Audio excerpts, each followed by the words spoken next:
I am sure sports. You know me there, from coast to coast representing. I mean, I say this is righteous representing for Omar.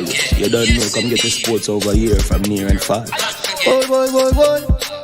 Me say I am sure sports, one thing me sure about. When me say sure, that me not doubt. Come get your sports, get it over here. Come subscribe, repost and share. I am sure sports, one thing me sure about. When me say sure, that me not doubt. Come get your sports, get it over here. Come subscribe, repost and share. If me not sure, that me not say it. Know who score, that me not say it. Never know no game play, that me not say it. If me never seen a game, me not know who play. For your sports news, better come over here so. For your soccer news, then come over here so. If you don't love sports, still come over here so. For the day done, you a go love over here so.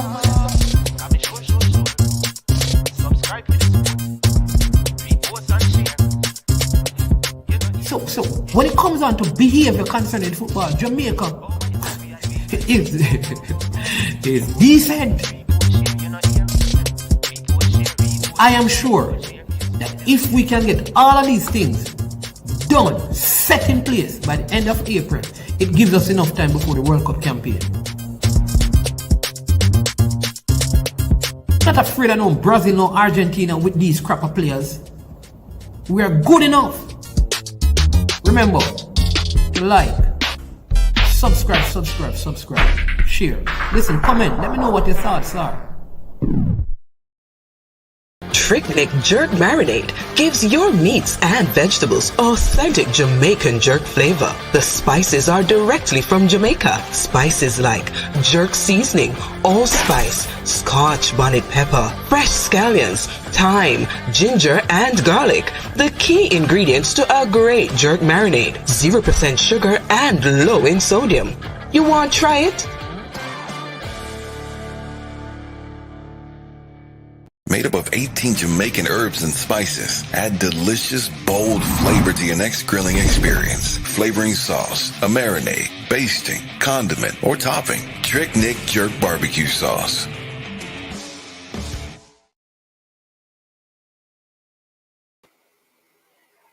All right.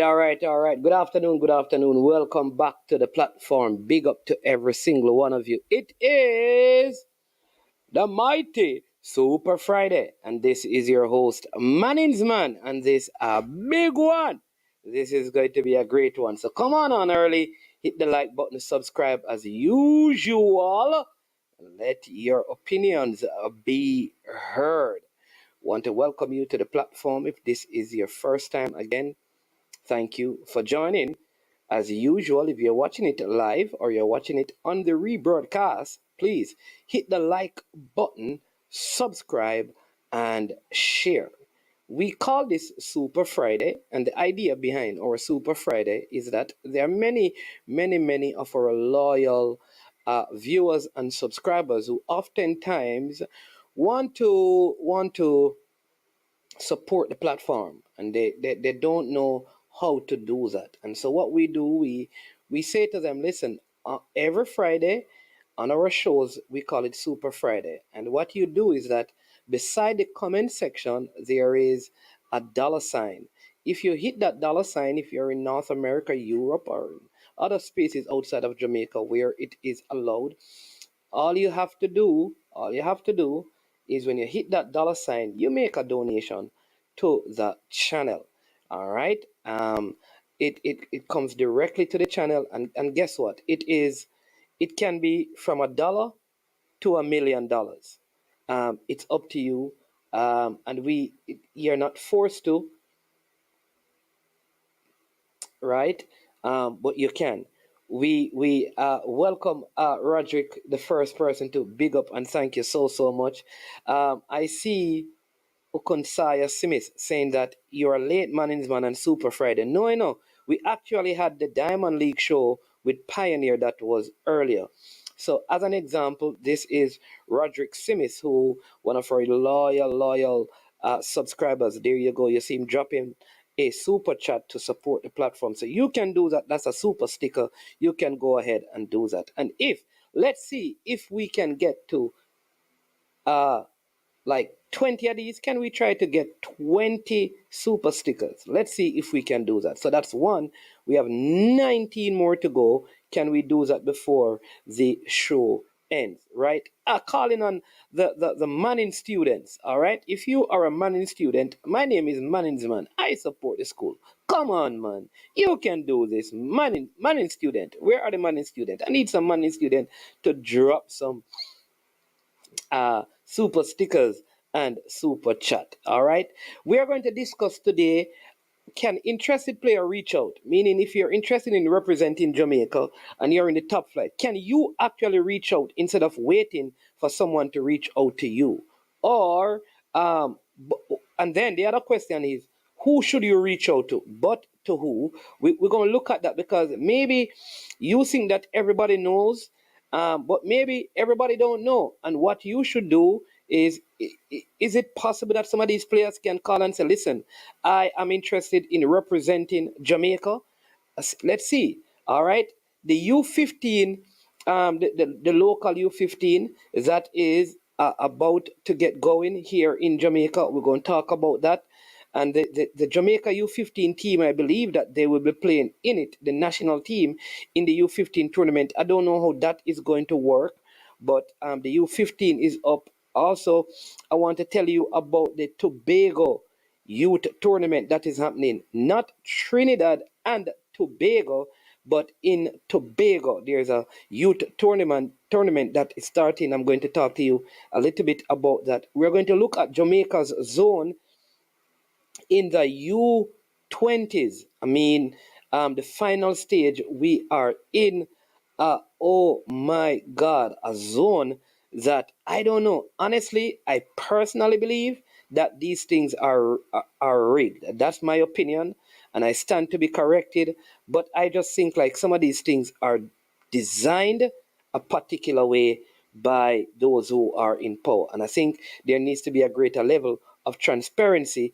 But of course, I don't think anything is going to be done. But I personally, sometimes, maybe I'm a conspiracy theorist, but I think like there's a lot of conspiracy in how some of these things are determined. And I don't know. For the life of me, I cannot understand how Jamaica always seem to be grouped every time in almost every age group tournament. Jamaica is normally placed in the hardest zones and have some of I don't know. Maybe I'm absolutely off on this. And again, I stand to be corrected. But I've been watching this for quite a while.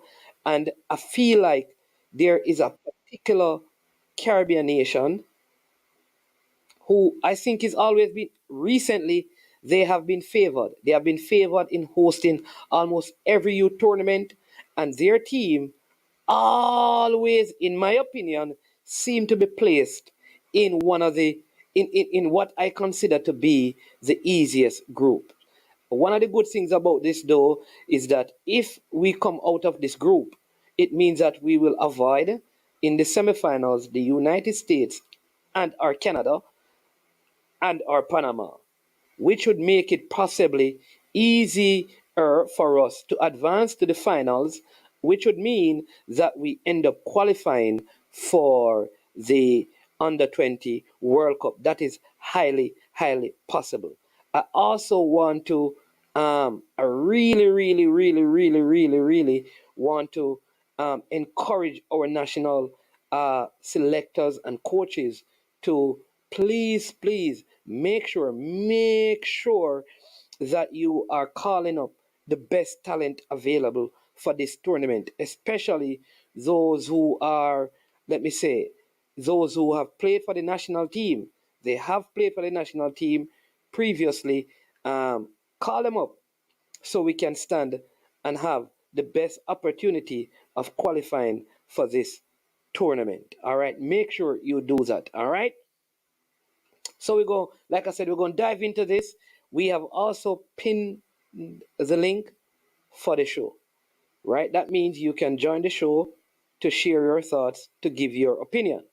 However, if you cannot, for whatever reason, we understand you're at work and you cannot come on video, then the call in line is also available where you can actually call in and share your opinion because we want to maintain a certain quality on the live show. We want it to be the best video quality. So if for whatever reason you are unable to show yourself on video on the live, then logically it makes sense to do a phone call. All right? All right? Big up to Kaylan. He's sharing similar sentiments as Manning's man. Read the whole, zone and all of those things. Like I said, maybe I'm wrong, but it is my opinion that there is a little bit more, yeah, to these things than I think yeah, than meets the eyes, I will say. All right. So that is it. So let's get into it. So point number one today, right? We have the Gold Cup coming up, and I have many friends, persons who are part of the platform, people like Cataract and lot of persons. You have like the Devon Porter, Simon Preston, Ian Campbell. You have this guy, Big D Len, don't know his correct name, but these checking up on stuff. Yeah, checking up on stuff, trying to reach out to players of Jamaican heritage, especially in the United Kingdom. Yeah, big dealing. Yeah, to kind of say this player can represent Jamaica. But have we thought about this, right? That some of these players, especially those who play in the EPL, they're at a particular age. They have not had any English call up yet. They probably never came through the system, or they weren't preferred options in the U17s or the U21s of the England team. Should some of these players actually reach out if they are interested?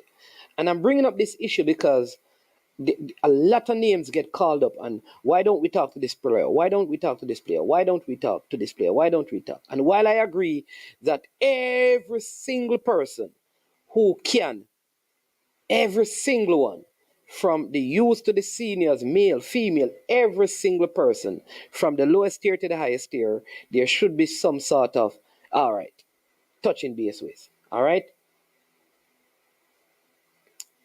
Could it also be suggested that some of these players, if they are interested, that they do the reaching out?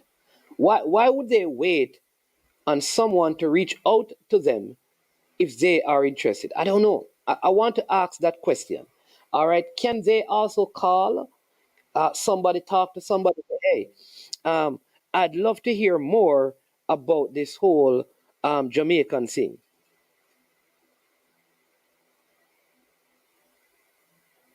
Yeah. All right. I'd love to hear more about this whole Jamaican thing. I have an interest. Right? Do you agree with me, people? Or do you disagree that some of these players, especially the high profile one, should, if they have not been contacted, right? They have persons following them on Instagram and all of those things. Maybe they don't check their handle.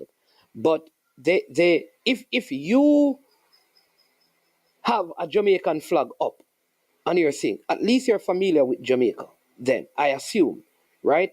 And if Jamaicans have identified you, maybe the regular man, the common man, as someone who has some Jamaican connection, then I think most of you would know that. Do is it possible for you? And if you're listening, if you are a player in England and you're listening to this, I want to challenge you. I want to challenge you to find a way of reaching out. No, I'm not asking you to dive into the process of getting documentation and all of that. No. All I'm saying is that if you are interested, then reach out.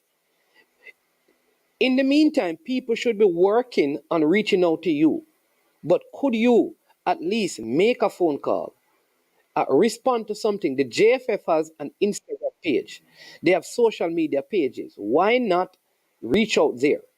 If you can't do that, why not talk to a player? There are players. There's a Mikel Antonio. There's a Ethan Pinnock. There's a Leon Bailey. There is a Bobby Reed.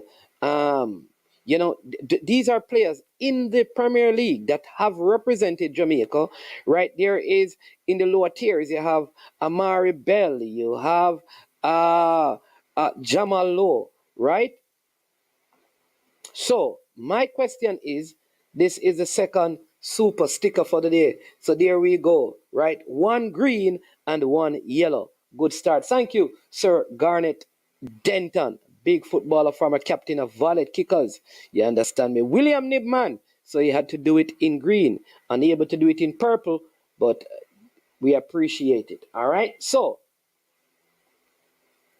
follow me. All right. So you can. All right.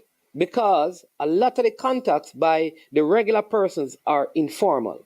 So I want you to listen to me, right? Just listen to me before we and then you give me a thought. So there should be system in place to do this. There is no system that will be able to talk to every person from 15 to 30 who has Jamaican heritage to play for the country. Not all of them will be contacted. But you are interested. Why wouldn't you find a way as well? Or why can't you find a way to do it? The onus is not on you, but you can take up the responsibility of doing it. For example, if I am interested in playing for Jamaica and I am at Everton, I'm at West Ham. I am at West Ham. And this is why sometimes when I hear the names, it to me sometimes it doesn't make sense. Because if I am at West Ham and I'm playing for West Ham and I really want to consider playing for Jamaica, wouldn't I talk to the person from Jamaica playing there? Same thing at Bournemouth, same thing at Leicester, same thing. Wouldn't I talk to the person? If you and I are in the same team and you play for the country and I want to, I could say, hey, who can I talk to because I have an interest? That's all I'm saying.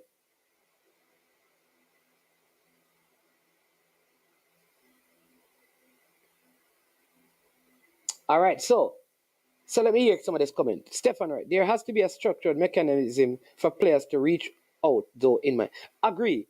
There has to be some structured mechanism. I agree with that. I agree with that. So that needs to happen. But I'm speaking of the cases where if you are at Aston Villa, wouldn't you talk to Lee? I would, if I am interested. No, the truth is some of the players are not interested, but if you reach out to them, they become interested. I'm talking about the ones who, when you hear the talk on social media, you get the impression that these players want to come and play for Jamaica. But they are in teams where people are playing for Jamaicans. Right? So this Collie Sinclair says, if there's a formal system in place with a known contact, I am sure the ones interested would reach out. It must be formal system like Morocco. No, all right. I hear you, Collie Sinclair, but they almost in everything, they are the informal methods many times work more effectively. Let me tell you how it works.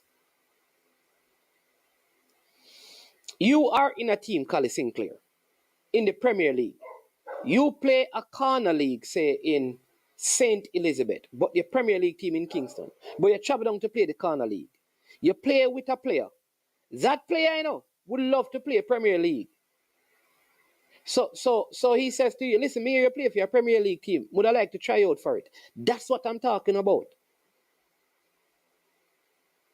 I'm talking about where you have the players in the club.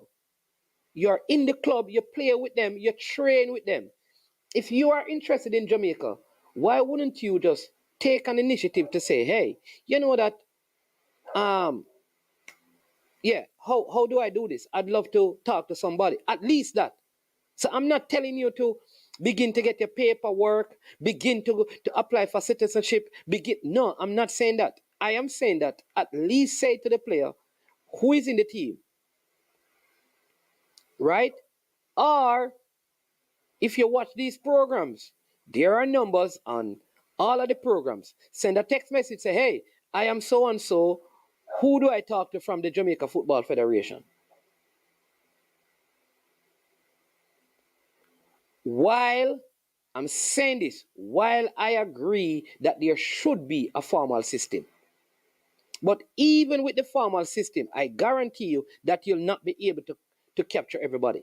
So sometimes the informal way of doing it. And that is why I ask now, but to who? Because I agree that we must have a system in place to do this.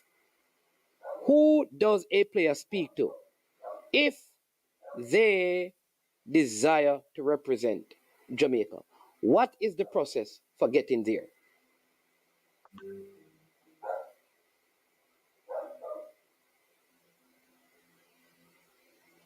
It let me say it again. It's going to be hard.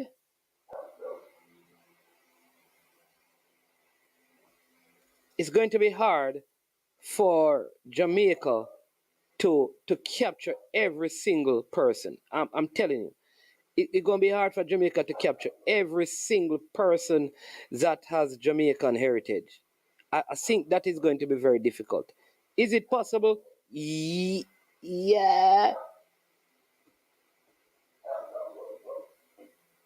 but you're going to miss out on people very often. All right.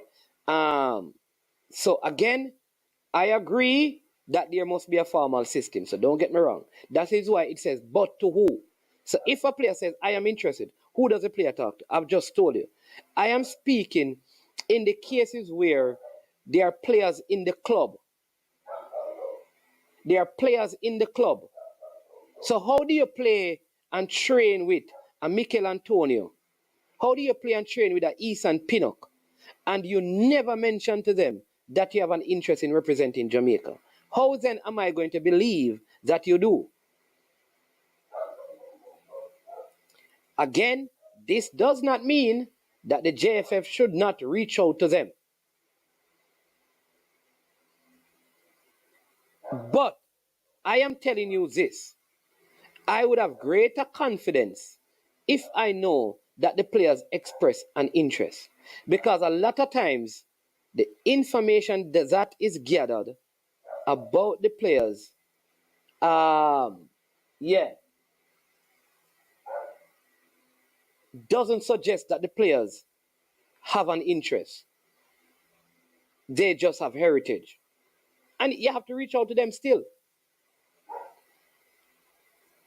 And what we must be careful of is that we don't chase players who have no interest at the expense of those who have an interest. So if, for example, let me give you an example. Um, Say that Kyle Walker Peters says, I am interested in representing Jamaica. But there is a right back in the league that could play for Jamaica, but has not expressed an interest. My thing is that why not pursue the man who says he has an interest? Why pursue the person who has not indicated? You end up spending 3 months or 4 months trying to find out just if he's interested, only to find out in the end that he's not ready. By that, Kyle Walker Peters feels like, okay, nobody has reached out to me. So we also, I believe, have to balance how the process works. All right? Yeah. Okun Sanya Simis, definitely. I am sure sports need to set up a PayPal so that those who cannot super sticker can pay PayPal. Yeah? All right, we have a PayPal, I don't even know what it is. All right, that's a good one. All right, that's why the JFF can have an interactive website where people can put in information like resume, player profile. Good idea. Good idea. Good idea. Good idea. Yeah. And understand that, and I think you will have more of these young forward if the perception of the JFF is a positive one. It is starting to look good. Okay? All right. Jason says, so management, it's conflicting because we would like everyone to play, but what happens if some players don't suit the coach? Yeah, there you go. That's the next thing. And I always tell to people like, all right, so I saw something recently. All right. Um, the person, all right, people, I'm going to call two names, but this is high respect for these people. So Devon Porter, great, fantastic job that he does. He has been doing this for years. He helps with getting players, contacting them, lots of stuff. Simon Preston, Ketara, all right. However, these people don't scout for the coach. Let me help you. Management is not a scout. We source players. What the job of Mr. Porter is not to be a scout. The job of Simon Preston is not to be a scout. A scout don't just sit around a computer and check heritage. A scout goes, when Arsenal, for example, is scouting a player, they go and spend time to watch the player. All over the world that is done. So people will say, well, they watch videos and things. Official scouts go and watch the player because there's more to see of the player in person than watching a video. So when these clubs are going to buy talent, they don't buy it on television, on video alone. So that says to me that as good a job as Mr. Porter is doing, and Simon Preston and Cataract and even Big D Len, they are not scouts. They are just sourcing players who have Jamaican heritage. The coach and his staff must now scout those who have been sourced to find out if they fit, like what Jason says, his system. Because though you may find 300 players, the coach could only want 2 of them. You may not like it, but it is up to the coach. At the end of the day, all selection must be at the coach's discretion. All selection must be at the coach's discretion, not people preference.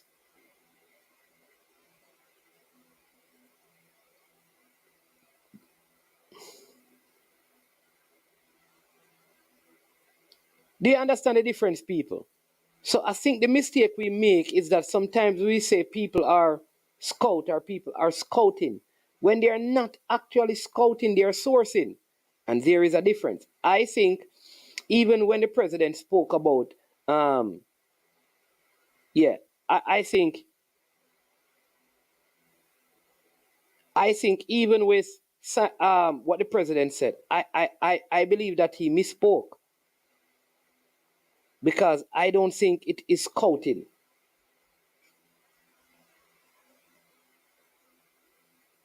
I don't think it is scouting. I think it is sourcing. And we should not conflict our work of sourcing players to scout to scout in players. Because to scout, if you're going to scout for me, you must first know what I am looking for in a player, what position I want to be filled. You can't just go and scout without having a conversation with me about the specific the things that I'm looking for. So outside of that, all you're doing is sourcing. So if there are players who have interest in representing Jamaica, reach out as well.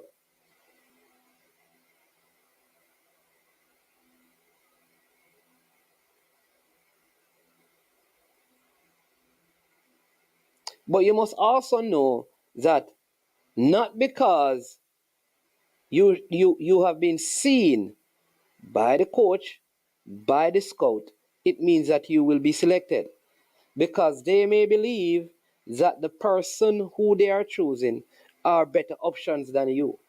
And players have to be honest, I think sometimes players just want to. I always say this to teams that I deal with. It is one of the challenges I have with just the sport of football in Jamaica. Like I find that a lot of Jamaican players, they don't train to develop; they train to play. And what I mean by that is that a lot of the players in Jamaica, if they don't get playing time, they train differently. The habits change because they believe that when they train, they are supposed to play. So even if the team is winning and the player ahead of them is scoring, they still believe that because they have been training, they need to get a game. They don't care about, a lot of them don't care about team performance as long as they are playing. Because we have been told that something is wrong with sitting on bench. And somehow you're not talented if you're sitting on the bench. Understanding your role is very important in team context. And it's part of the reason why many local players are not team players. They are very good individual players. But when it comes to the team concept, they struggle at it because too often what is most important to them is, is playing. And they would rather play and lose than sit on the bench and the team win. I am telling you, you check in the lower levels.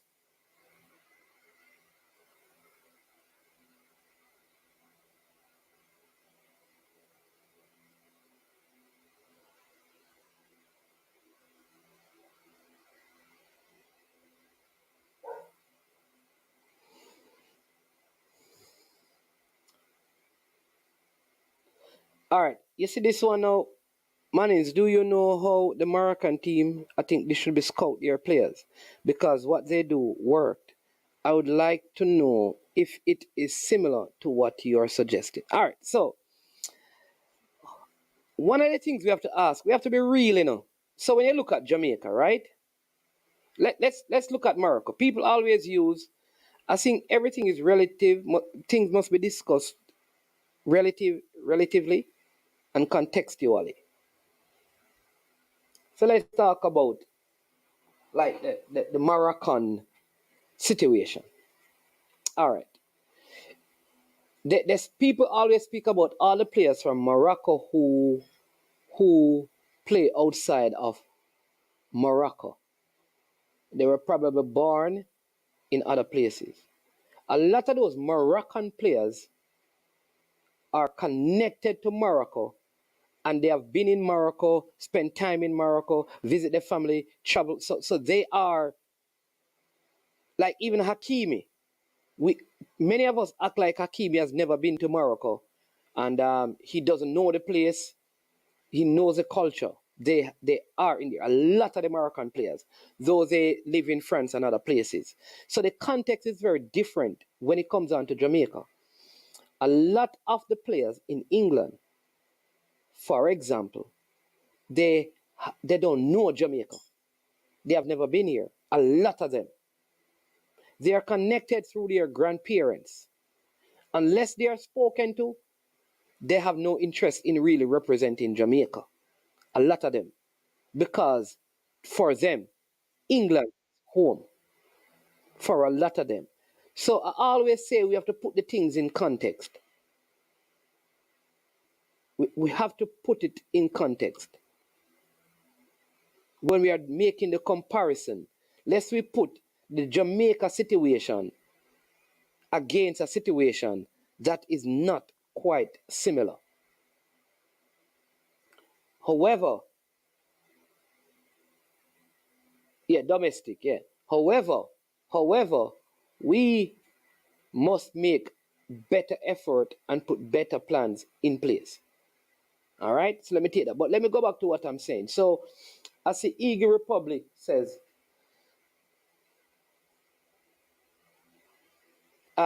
totally agree. When you watch a video of a player, you're watching from the camera person point of view. When the coach watches a live game, he sees the player without the ball. Absolutely, Eagle Republic.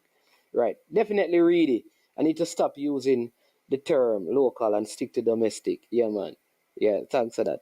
Jason says, a lot of them have never been here, really. A lot of them take vacation in Jamaica, I thought. All right, so tell me the players who come to Jamaica and regularly on vacation. Like, I would love to know. Like, even Ethan Pinnock, was he coming to Jamaica? Let's talk about some of the names now who are out there. That people talk about. Levi Colwell, has he ever been to Jamaica on vacation? How often does he come to Jamaica and spend time here with his family? I mean, let's think about that. Mason Holgate, how often does he come to Jamaica? Ben Godfrey, how often does he um, come to Jamaica? Like, how much time do they spend? I'm saying to you, if you check, like even the Moroccan players, a lot of them own homes and property in in in in in in in in Morocco. It's a little bit different. Now, of course, you're going to find one and two, but it's not a lot. Remember, even guys like Dean Burton, these guys, they have never been to Jamaica. If we go back, of course you will find some, but the majority of these players, it's not like they have their homes here in Jamaica and they come here and spend time with their families and come for Christmas and those things or for holidays. Some of these Moroccan players, I don't know if you go back for even for Ramadan and some of these things, some of these players come back, go back to Morocco for some of their religious festivals and stuff.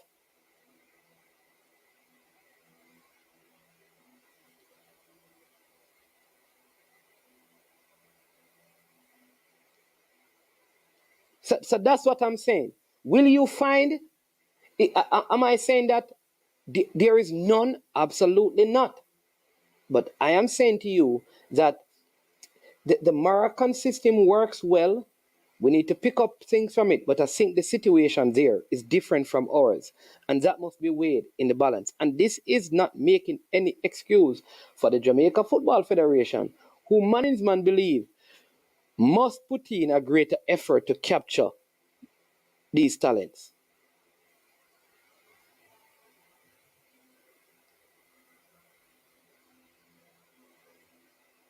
Yeah. Callie Sinclair says Max Aaron wrote that he is in Jamaica every year with his family. That's awesome. Yeah, but Max Aaron's is not ready to make a decision for Jamaica. He's in the England under 21.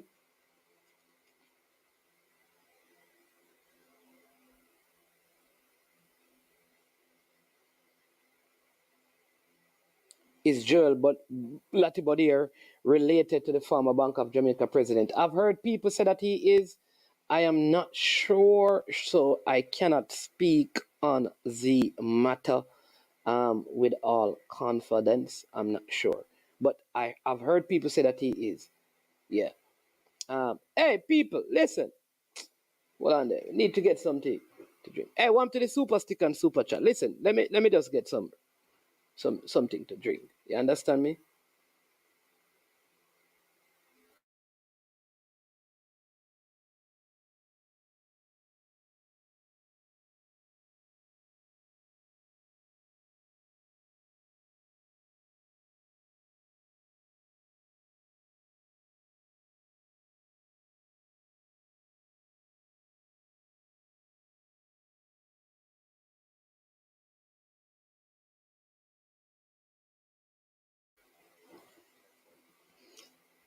All right.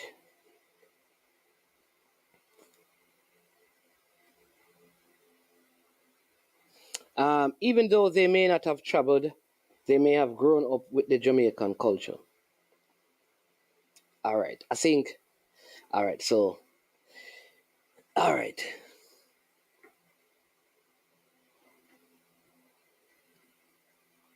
All right. So here's the thing, though. All right. I like to listen to people. All right. I think sometimes when people type, they probably don't get to communicate all that they're saying. All right. So I don't understand like how where the conversation is going. So here's what I've decided to do on the YouTube. So when the conversation is going way far from what I'm saying, I am going to start to move it along because it's going to become very, very pointless. Pointless. All right. So even though they may not have traveled, they have grown up with the Jamaican culture. All right. So how did I get to the culturally stuff? One person spoke about Morocco seems to have a good scouting system and have done a good job at scouting. Scouting. How can we do that? And I am responding to the person, and I started out by saying that when we discuss things, there must be a level of relativity to it and contextualized. The context of Moroccan players representing Morocco is different from the context of the players in England representing Jamaica. All right? So that is what we're talking about. So if you disagree with that, explain to me your disagreement. All right? So let me go on. This one says, big up, big up, big up, Sir Soldier. Or this one says, so without evidence of trips to Jamaica, we shouldn't go for a player. Is that what you're saying? Jason, I don't know how you get to that. I wouldn't even. I'm not going to give an or a close affinity to Jamaica. I don't think I need to answer that. If that is what you have picked up from all that I've been saying, it's very unfortunate. But I will leave it alone. Bobby Reed saw him. Like the conversation just gone. Yeah, I mean, I guess everybody opinion. Oh Lord, Mannings, there are thousands of players with Jamaican heritage. It would be better if the GFF get up off their ass, set up a database with all these players, and reach out to the players they are interested in. Okay, all right, that's your opinion. Morocco even more than the countries they were born in. That's what I'm saying, DV group. But I guess it is not so. I guess it is not so. It is not so. I can tell you that if you check the Moroccan players in the last World Cup, including the one that is at Chelsea and Hakimi, a lot of them have their homes. They have homes in Morocco. They go back to Morocco, right? It's like though they were probably raised in France, it's so close that they go back to Morocco very often, especially the ones in France and like Spain. They go back very often. They are part of that. It is not just trips. It is that they have residence. They live there. A lot of the players, they are first generation as well, meaning it is it's not like in Jamaican culture where some of the players that we're getting them because their grandparents were the ones. Their mothers and their fathers probably have never visited Jamaicans. They have not. That is the greater case of the players in England who want to represent Jamaica, especially those in the Premier League. It is their grandparents who left Jamaica during the wind rush. It's from there that the connection came from. And so a lot of them, we have to admit, they don't grow up building homes and coming to reside in Jamaica and living in Jamaica. They don't. That is the point that is being made. So we should not use the Morocco situation. So yeah. Big up, man, like Tennessee. That's three so far. So big up. We have 17 more to go. All right. Moroccan culture, easier to spot in picture as well. They might be in pictures with Jamaican family, and it is not as easy to spot the Jamaican culture in a photograph as Moroccan. All right. No, it's a good topic. Just saying that England remains a big prize for players, although they embrace their Jamaican roots. There you go. Fine. You said the context is important and use the example of Morocco show their affinity more readily than potential Jamaica. So I asked if that should be part of the criteria. No, it. Hey, Jason, come on, man. Let me bring up. Let me tell you where the. All right. So this is where the conversation started from. For those of you who probably missed it. So, Boss Thomas said, Mannings, do you know how the Moroccan team scout their players? Because what they do work. I would like to know if it is similar to what you are suggesting. So he asked the question. So I am responding to say it's kind of hard to use the Moroccan context. You have to discuss it in context and relative to what? Because, right?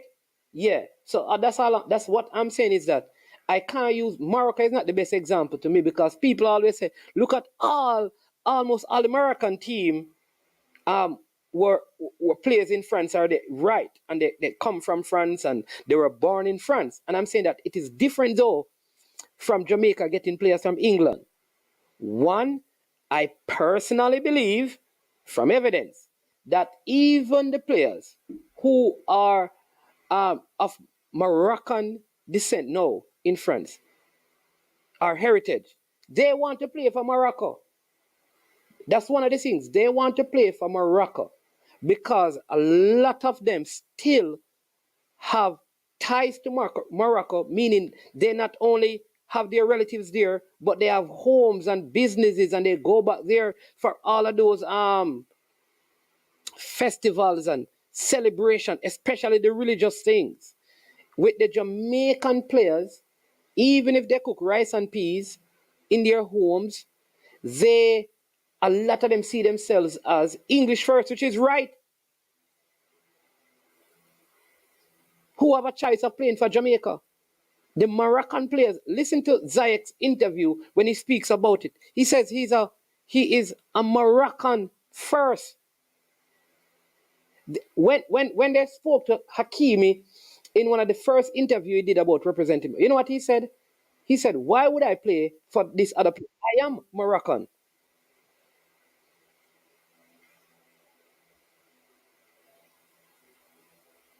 So here's what I believe, though. You see, the the people of Jamaican heritage or descent in America, I believe a lot of them feel more closer to Jamaica than even the people in England. Not all of them, but a whole lot more.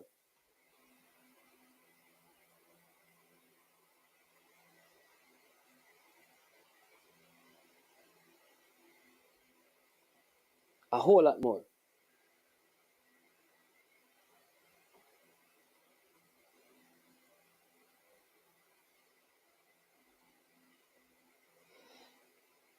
Right? So big up Tennessee. So 17 more to go. All right. 17 more to go. Big up Tennessee. All right. Um, big up. Hey, Jason, a long time in a calling. Calling Jason come from under the bed. You understand me? Go into the office canteen, Jason, and call in and talk up the things. You understand me? Leave a text. Call in, Nation. Yeah, Hakimi turned down Spain. Let me ask you. Listen, um, with the exception of Mikel Antonio, I mean, How many players you believe? How many players you believe would turn down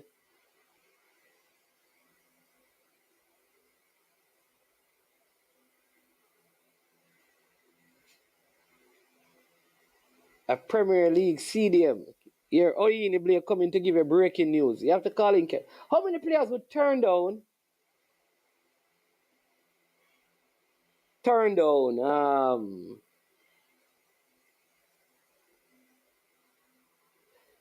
uh the opportunity to play for England, to play for Jamaica? That's a very interesting question.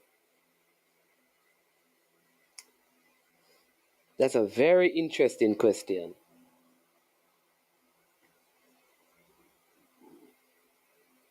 Oh, somebody just text me and says, I miss Jason. Jason. I just said, with the exception of Mikel Antonio. Oh, in the Blake, when I whoop my ears, brother. With the exception of Mikel Antonio, who decided that no, I'm playing for Jamaica. I just asking a question. How many other players um, having been called up for England says no, I will play for Jamaica? That's an interesting one. I don't know. But we don't want to stray away from it, because remember, the big point is this, that listen, the JFF need to do their work in terms of sourcing the players. However, if there's a player out there, I think that if you play in the same club as Mikel Antonio and you really want to play for Jamaica, I think it don't hurt if you ask him or say something to him. So yeah, so you understand me. So I think like when Hakimi turned down Spain for Morocco, some of those players I think is easier.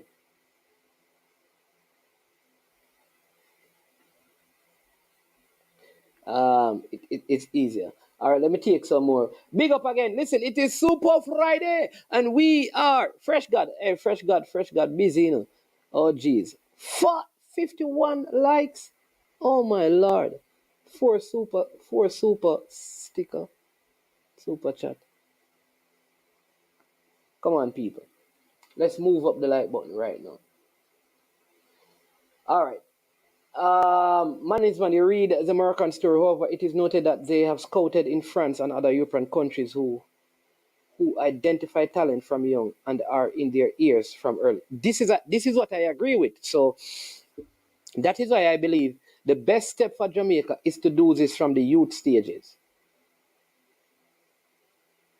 But I personally believe that it is easier, like it's so easy, like for like places like Morocco, just vicinity and like proximity. I mean, it's easier, I think, for those players than like for the players in England. And that is why I'm always patient with the players in England, because truthfully, we ignore a lot of things in the English cases. We ignore a lot of things. We ignore the fact that a lot of these players don't even know them Jamaican father, never talk to them.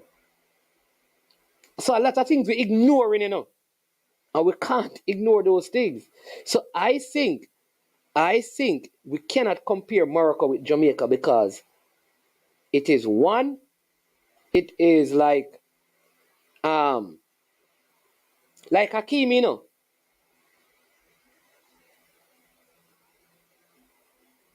Hakimi, Hakimi, eh, like parents are Moroccan, really, both of them. They just happen to have him in an ex country.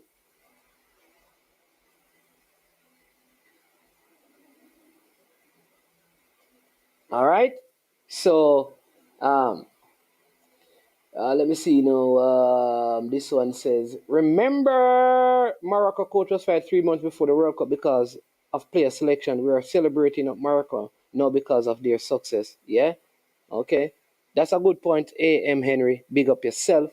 Um, I think most of them played in Spain and Spain, which borders Morocco. So, on a cultural aspect, I understand what you're saying. Thank you so much, sir. Sometimes we bring the conversation. Thank you so much, Boss Thomas. I am sure Sports, a Premier League CDM, has received its citizenship and passport. Are you telling me something, Katarak? You're asking me a question?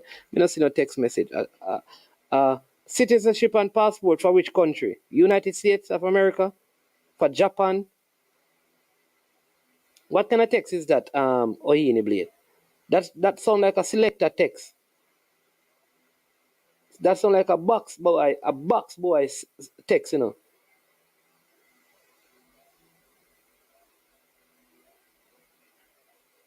That sound like a box boy text. That not sound like the manager of the sound text or comment. My son was born in the USA, and you cannot tell him that he's not Jamaican. All right? No, we're not there. Nobody's saying that people are not Jamaican. There's no part of the conversation about that. We're not discussing that part. That database, that's database. The English families are more tied to the culture. What? The culture is strong. Hey, what are you talking about? What are you talking about? Brethren, what are you talking about? That the English families are more tied to what culture, leader? To the Jamaican culture? Are you saying that the people in England of Jamaican heritage are more tied to the Jamaican culture than the people who live in the United States of America who are tied to the have Jamaican heritage? I don't know. I don't know what you mean, leader. I wonder if people realize that our biggest pool of player in 5 to 10 years is the US and Canada because in England they are more second and third gen than first generation, unlike the US and Canada. Yeah, good point again.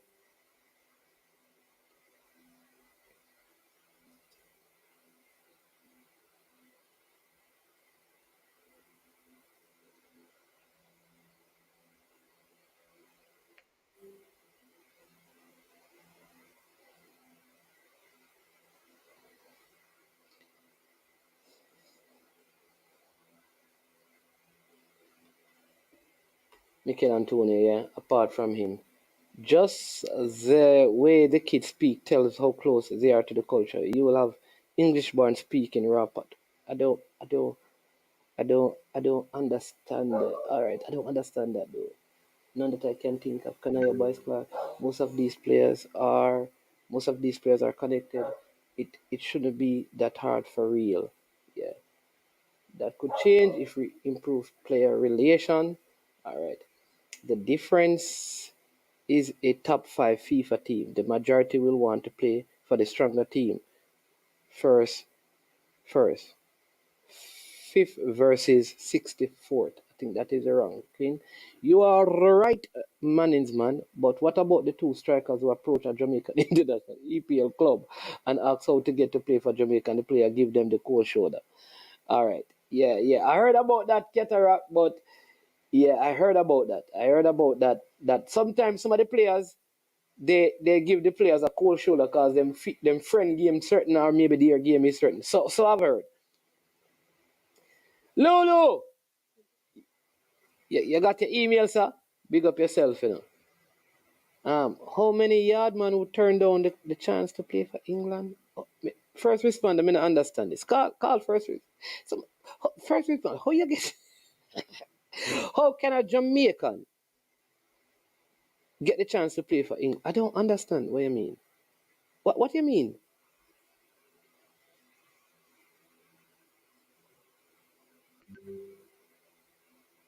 I don't understand.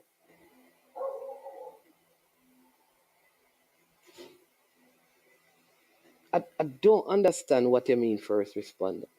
How many yard men would turn down the chance to play for England? Are there yard men who qualify as English citizens to play for them? Um, first responder. I don't understand.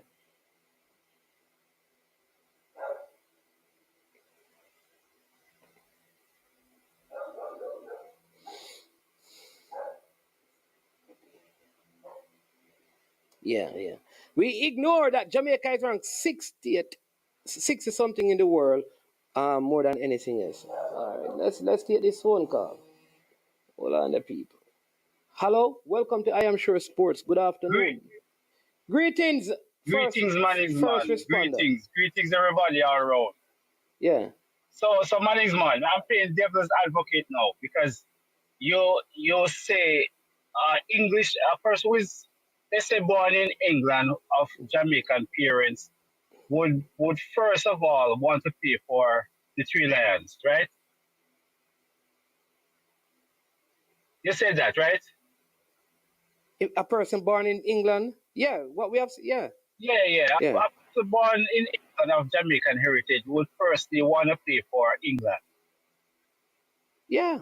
But going to high school, I went to school with a lot of classmates who were born in England but went to school in Jamaica. You wouldn't know that they were born in England, until papers come up or it was time for graduation and you ask for so and so and you hear say them gone to England and them now come back. Now going to school they were playing the Costa Cup and all of that. And so you would say at that point, if you wanna term it this way, they were more Jamaican now than English because they lost the British accent and they were well integrated in Jamaica now.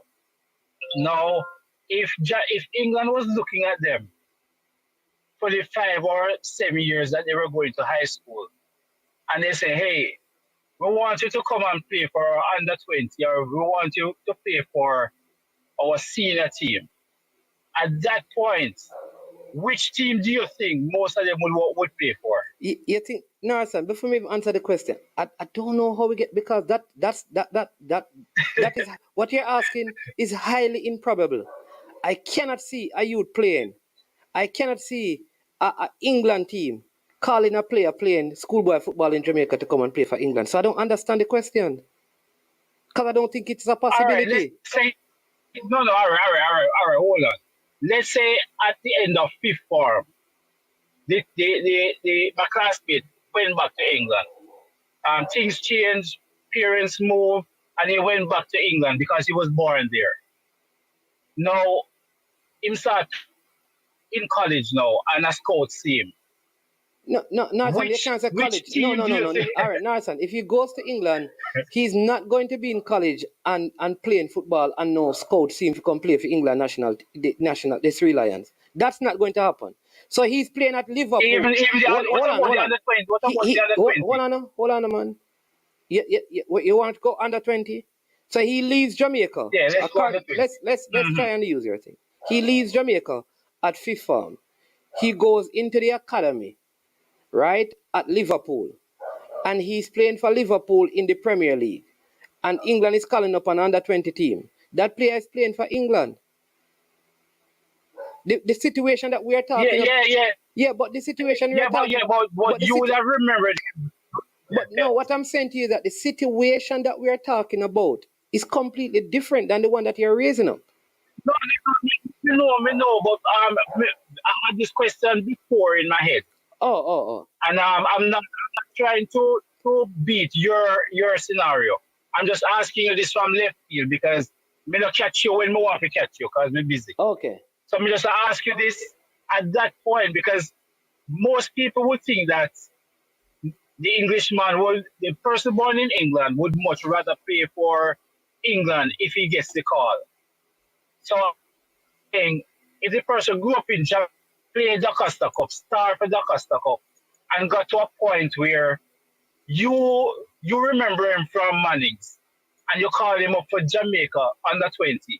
At the same time when he was over there, he went back and he's in the academy and England called him for the under 20. Which one do you think he's likely to choose? Yeah, but you just said that he's born in England. He comes to Jamaica and play football. All right. No. Hold on. No. Let me switch. Let me switch. Let me finish now. Yeah. Somewhere miraculously, him end up at Liverpool. I don't know. Miraculously, him end up at Liverpool, and he's in the academy at Liverpool doing tremendously well. And say the England under 20 coach calls him. You're asking me, and the Jamaica under 20 coach call him. You're asking me what I think his choice Yeah. would be. I Yeah. think his choice would be England because that's where he is born. Me not think him because he come high school All at right, Jamaica. all right, So me not money. understand.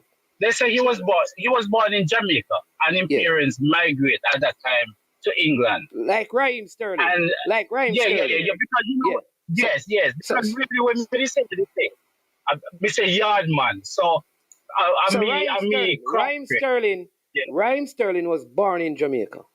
He goes to England right. and he's playing. Raheem Sterling, Yeah, but Ryan Sermon left young, So he Yeah, wouldn't have but started he for Da still. But Costa what Cup. I'm saying to you though is that, but he came to Yeah. Jamaica. His first option was to come to Jamaica to play for Jamaica. Okay, okay, okay. They did not select him. They say in did fast and fool. Okay, okay. So when he got better, he chose England because I don't listen. Okay, Let okay. me tell you this: I don't think any of the people in the football after Raheem Sterling had come out had him on any of their radars. Right, Because and by that I time he believe, turned foreigner I and believe, you're I not going to believe, get a chance. yes, I believe if at that age they had gotten him playing for Jamaica, and as he progressed, they kept on calling him for under 17. Rhyme Sterling, they said the man fast and no, well, them not saying fool. Them say Man, just, I know it. No, no, them say all yeah, him did no, was fast. Yeah, why you Rhyme Sterling said that. So it is, I don't, yeah, I know with the speed. Yeah, no, but you understand me? With the exception of Rhyme Sterling, I don't want to know who. I don't want to know who made that assessment. with the exception of Rhyme Sterling, though, I mean, rarely do you find you probably see it in track and field because they are athletes like this guy. He went to is that Monroe he went to Zarnell Hughes and but these guys were like from the small Oh yeah, islands, but they went to yeah. school in Jamaica. Okay, okay, okay. All Yeah. right, all right. I just keep listening. I'll send you a Yeah. super chat later. John Barnes, I respond. somebody just said John Barnes was born in Jamaica Mhm. and used to go to St. George's College. Yeah, but like you said, there's no track. Even though you don't have no tracking. I don't think like that. I really don't think like even with John Barnes, like anybody was trying to get John Barnes. I No. just think like Jamaica think like in those times for me personally, I think in John Barnes' time, I don't think we really felt like these Mhm. players would come. I mean Jamaica was ranked where? Why would John Barnes come and play for Jamaica Yeah. at that Right. time? Apart from that guy who came, the striker, yeah, yeah, we were not it. But management, we still have that problem. We Uh, still have the tracking problem, and the war. You know, if you allow people right now, there would be hardly anybody who is not in Jamaica to come back. Even the Jamaican players. no, You no, no. let me say domestic Let me players. say this. Why I Yeah. think it is a viable opportunity? No. If I am a player in England, no. Born in England, when I look at the English team, all right, say that I am a right-sided winger, or say that I am a centre forward, right, playing in the Premier Mhm. League. I could check and say Harry Kane is there. I'm not going to get him out. Callum Wilson, Ivan Toney, Tammy Abraham. If I want to play in the 2026 World Cup, maybe Jamaica provides me with a better opportunity than playing for England if I want to play. If I have no desires or to really play in any of those major tournaments, then I don't need to come and play for Jamaica. I know that, but you know You what? understand what I The mean? So people, sometimes it's what the player yeah, want because yeah, the player may say, "Listen, I just want to be a professional football. I mean, if I'm not going to play for England, I don't want to play for anywhere else. Do have Jamaican connection? There are some players like that. I know, I I know. think Troy But Deeney. management, Remember, I said Troy Deeney said the same thing. I know, but you know what? At that point, we can't blame him because guess what? If you come in my house, I'm pinning him, get up, and not tell your morning, and you're there for visit. Me not think you're gonna come back. So a bad publicity keep Jamaica How how confined to how that not having how that affect Troy hmm? Deeney? How that affect Troy Deeney? Not with the negative, the people who came and get a good acceptance. With Troy Deeney, yeah, Them story, with Troy but Deeney. them story they could no man is man. No, I'm No no man. man is What? man. No man. Listen what No I'm no no saying. no. I'm tr- I'm No tr- let me know what you're saying now. Hold on. oh. May I respect everything that you just said a while ago. You have a lot of people who Don't ask anybody who are eligible because of the negative things what them hear before. At this moment, with this coach being on board and this um the general secretary, this is a purple patch, if you ask me, for Jamaica, Yeah. that you better jump on the wagon right now before all the presidents change. Because anytime anytime this hierarchy is not around, I don't think Jamaica football is gonna be so friendly. The invitation may not be so friendly. This patch between now and 2026 is a good time for anybody who wants to come to Jamaica. Come now, because you're gonna Okay. get a good invitation. But after this, after all these people, Mr. Speed and all them people get voted out, you don't know what the reception will be. What you mean? Because What you mean that when the man them get you voted still out? have people Are you who convinced that the man? negative. Yeah, man. Oh, you mean that the man them will get voted out? What you- No, I'm looking at the picture like, you know what? It can get worse than how you think it is right now. Because when you have a different art coming in, Hold on, Tennessee. Tennessee? Hello? all right, my next No, man, no. now go and listen. Now No, go and man. listen First, which here. one? You finished? You got disconnected a while ago. I wasn't hearing you. Me hear all cataract in the background. Oh, no, no. But if you have another call, that No, maybe no, go no, and no, no, listen. no, no, no, no. What happened is somebody so they troll cataract online and they say they have a new country Oh, alert courtesy of cataract. So I play the thing and it came out in the thing. okay, Yeah, okay, well, so okay, sorry okay. about that. My bad. Yeah, man. Yeah. Yeah, man. May I say, be apply now to be a Jamaican player while the reception is cordial. Okay. Because the reception wasn't always cordial, man's man. No, The true, true. reception, You're let right. me tell you, You're the absolutely reception right. was not always cordial. You're And absolutely people right. come here and roll out the red carpet for them. When them go back, them tell people said no, no, do it. No, I mean, all that process. You leave Timbuktu if you go London, if you go get your Jamaican passport and all them something. And when you come to one match, you find out say who invite you no want you, and the players who you're supposed to play with don't want you, and who invite you not protecting you from the other people who don't want you. You gonna tell people say, look here, don't do it. But I tell you, the management no go down there because they not go treat you good.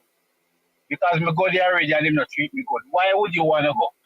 So that me I try to tell you say now is a good time for Yeah. people come Yeah, but and enjoy the yeah. treatment. Yeah, but Kali Sinclair says that but manage you also have a lot of English born players who play for Wales, Scotland and Ireland, and still choose England.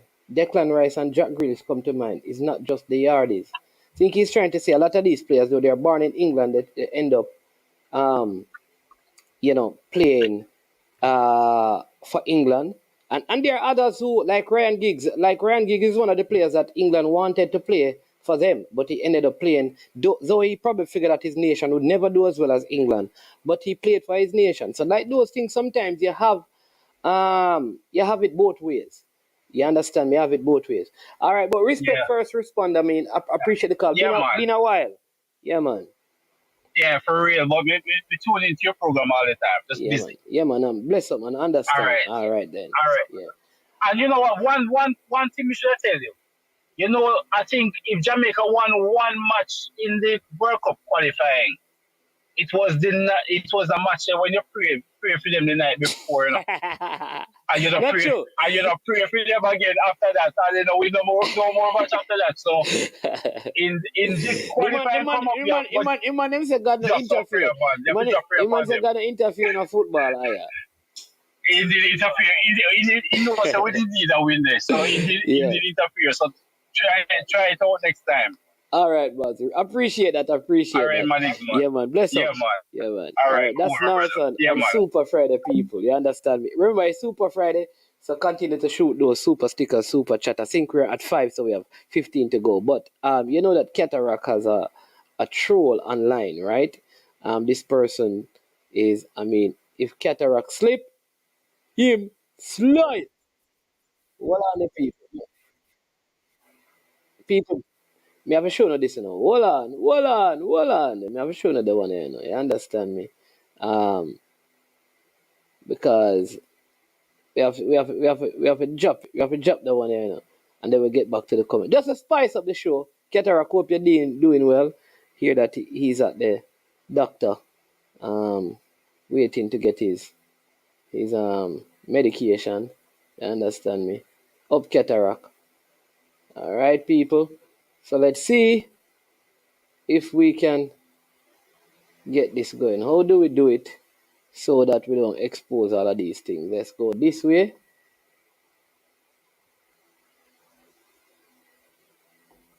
How do we do it? Let's go this way. I want to make sure that, you know, because we're not too want.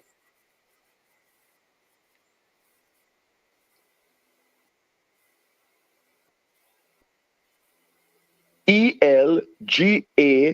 All right, go ahead. England. Good. Hold on. Hold on. All right. Hold on. People.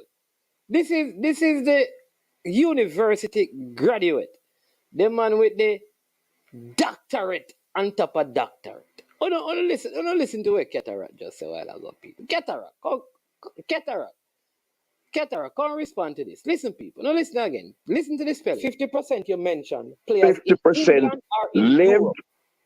play in England. ELGAND. All right, go ahead. England. Good. Hold on. People, listen to this spelling. 50% you mentioned players in 50% England or in lived, Europe. Did you play Cataract say in England. EG? Spell it again. ELGAND. All right, go ahead. England. Good.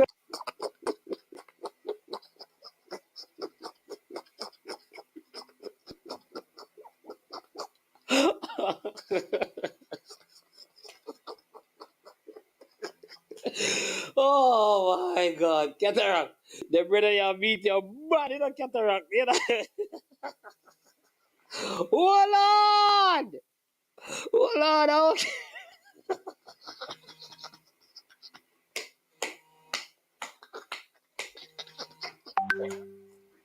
No, this one deserve a super sticker, super chat.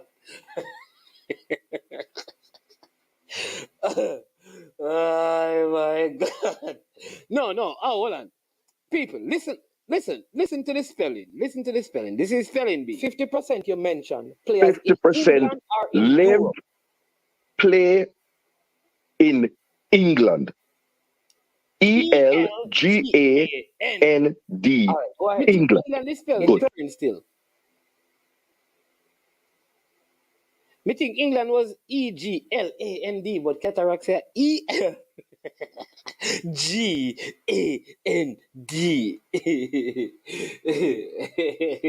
You want to say ELGAND? Isn't England EGL? You spell England. EGLAND. That's what are. What is that, Cataract? Cataract, look on that. Isn't that how English is spelled? ENGLAND. Isn't that England?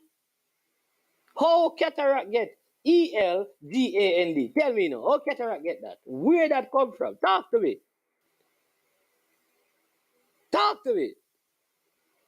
No, man, it not splice, man. The man say thing. No, man. No, see, what you talking about? See?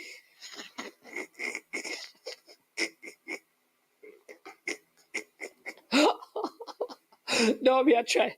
No. Yo, when Cataract come on for the show, baby, if you money this man. Base are this. Oh my lord. I don't know enough but the man no stop troll Cataract higher. Problem dead. Alright. I saw a soldier calling. Problem dead, you know. problem, did it?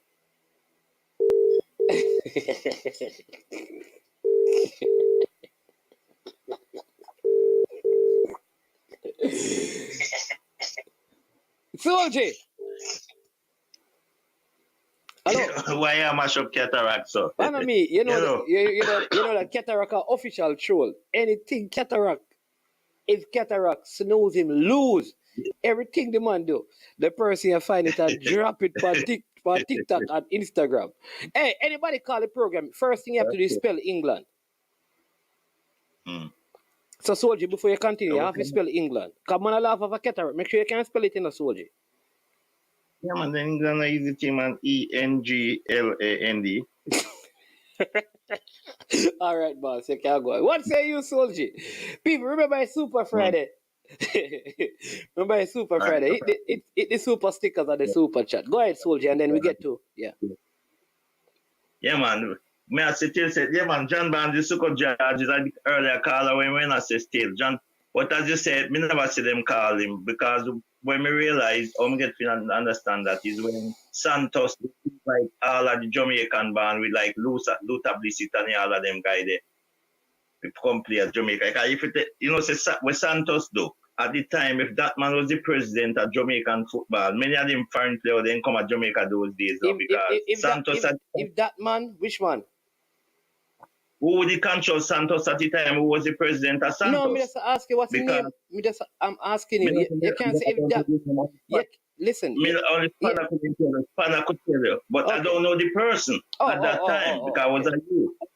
I don't know the person, so I was just telling you if that because at that time Santos, what Santos did in a Jamaica, you know, they bring a different team. Santos is the only team that bring Manchester United, bring Santos from Brazil, bring the English all black player back in England. In Jamaica 11, then pick footballer from all both and over Jamaica come play for Santos Invitation Live at that time. Total all those boys. Then they bring the British black men them back to Jamaica and play. So they were good that and then you have the two Bell. When John that's how the Bell brother and Zadie died, you know. When they come fly to Mexico and drive in to see John Barnes play and never get the chance to see him play, you know, as the first Jamaica. You didn't know that? Go ahead. Go You know again. that, man? Yeah, man. Yeah. I hear what I say. Yeah, man. Yeah. Mm. Yes, so them that's what did happen. But those that time Bell was the senior coach and Zede was the junior coach at the time. And so I don't know who was the president of Santos Football Club, but there they used to put and that time Jamaica, not even Jamaica senior team, used to do what Santos do back in those days. Because Santos used to play Santos, then used to call a team Santos Invitation 11. They pick footballer like from JDF, other places to play in those games. They invite big team and pick better players. Yeah, so that's what Santos used to do back in those days. So if a person they hear me and know who was the president can come tell who was the president of Santos that time. Sir, and can come when you confirm finish, it. me will call Spanner. Spanner, yes, Spanner can tell us. Sir Spanner can tell you them things. That man did have the right idea. And Spanner can direct that too. Yeah, he did have the right idea because he get any team at all. He go to Brazil and me remember they bring Dr. Socrates, all those guys. Alan Skill Code, that's the first time I see Alan Skill Code play. Back in those days. And they beat Santos, they beat Socrates team, Santos from Brazil 2-1 at National Stadium. Okay. They beat them 2-1. Because skill code and all those men was playing. So I tell you said those days if that team they was playing representing Jamaica at that time, Jamaica team would reach further, but too much politics was in Jamaica team at them in those days. Same way. But the brother Santos showed them said, yeah, better play out there, but them just not pick the right man. Okay. Yeah. So yeah, man. So you can get Spanner. Yeah. I'll try. When I come up, I'll try and reach. What happened with Manchester yesterday, man? Right. You know, so we look shadow in the last minute in my hands ball. So no sense then have man. But top four get interested now, but we're still a reach still because no, me no worry myself. Still a reach. I would Yeah? love Leeds win tomorrow. Yeah, man, we're still a reach top four, man. Okay. You know. But you have to win all your games them still because if you beat Newcastle, if you beat Newcastle tomorrow, you stand a chance to win the league. If you win tomorrow. Oh, it's Sunday we play Newcastle. Right. If you win Sunday, you stand a chance to win the league. Because I know Man City because when the Man City have some game where they might drop points. So all they have to do win your game them and you can win the league. Oh, Winston Changfa was the man in charge of Santos. Okay. All right. Well, but Winston Changfa was the same man who used to coach Clarendon College at the time. Yeah. Yeah. So that's how that man was a very good man. Yeah. Okay. Because those men love football and that's what this guy named we did every year them time. So that's all I tell you said he get those team and he pick players to come and play. Okay. So as I said to you, say need some person like those where have vision money. Just like how you have vision and come up with something as someone to man if you have vision. That's why Mr. President at JFF, I still want you to half a position for management to play some role because management can organize things. How it should organize. Yeah. So that's what I say, Mr. Management. All right, go and listen, and then you can call back in. Respect again, Soldier, and always appreciate your contribution. Share a little bit of history with us today. Yeah, man, blessings. Yeah. All right. Yeah, so people, that's what I want to talk about. That the whole should some of the players who are interested reach out and thing, and who they should reach out to. At the same time, the JFF must work assiduously to get the best talent to represent Jamaica. You understand me? But we believe that there can be a twofold. But the persons who find the players, they are not scouting. And not everyone will play. I still believe that the best thing that we can do is both in North America and in Europe is to get the players from 15, 14, those ages, begin to talk to them and encourage them and keep them on a database where you're tracking their career. If you have all of them from that age, as you go up, some will be added and some will be, taken off your list. But that is what I think. All right. But you know that there is a U15 tournament coming up, Parish U15. So that starts tomorrow. So the JFF is putting on a U15 tournament in Jamaica where the parishes will be participating. Kasafa is actually in this tournament. All right. So the first set of games are scheduled to take place tomorrow. So let me give you, I'm going to give you some of the details on that. Right. So tomorrow, the National U15 tournament begins. All right. So let me give you that right now. Show you the first round fixtures. Let's call it that. The games are 70 minutes long. It's 2 halves of 35 minutes with a 10 minutes break. They are allowed 7 substitutions. They have 3 intervals, and you can have a maximum of 80 players. So those rules are the competition. All right. So I'm going to show you that. So the first set of games start tomorrow. So you get the rules, right? So there's a chunk for some person, Jackie Bell. Okay. All right. So let me show you this, right? So let's add to stream. So there you go. So this is it. I'm not sure if you can see it clear enough, but let's see if we can get it. Can get any bigger? Can we? Oh, yeah. So there you go. Are you see? Hope you can see it better now. So tomorrow, St. Thomas and Kasafa will play. That game will be at 3. That game will play at Paul Bogle High School. Portland and St. Mary will play at Carter Park. Clarendon, that's a 1 p.m. game. Clarendon and Manchester will play at Wembley Centre of Excellence. St. James and Trelawney will play at Westpow Park, and Hanover and Westmoreland will play at Arcade Sports Complex. All right. So yeah. So that is the new JFF U15 tournament. As you can see, there are four groups: Group A, B, C, and D, and it begins. I think this is a good initiative to get some of the youngsters playing some football. You understand me? So yeah. So that is a good initiative right there. Yep. So that's a U15. Now there is a there is a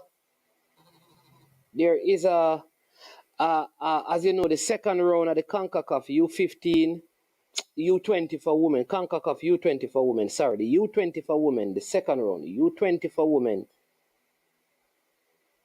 right?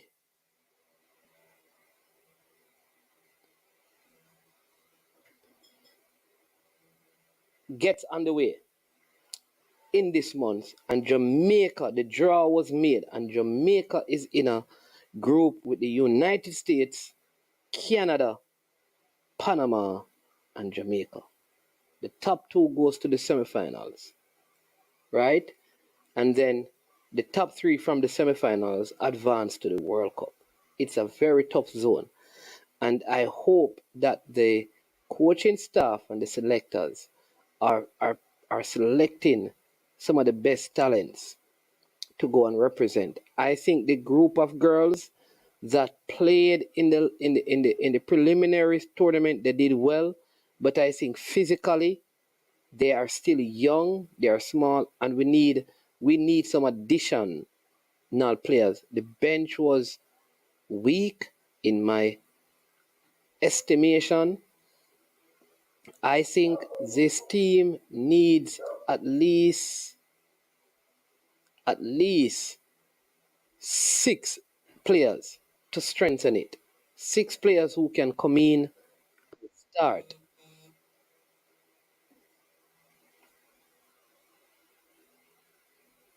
6 players.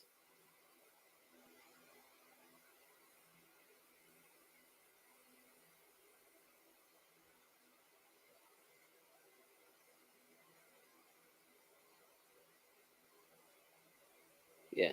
That's what I believe. So I think that the team need from the team that played the preliminary, if we can get 6 players. I know they have like Mia Mitchell, who was part of the original team. Washington, the younger Washington sister can play. Kiki Van Zanten's sister, she can play as well. So there was 3 players could possibly come in. Zoe Eggleston, she can be brought in as well. So they have some players that they can bring in to strengthen this team. But I think we are going to need some strength in this team.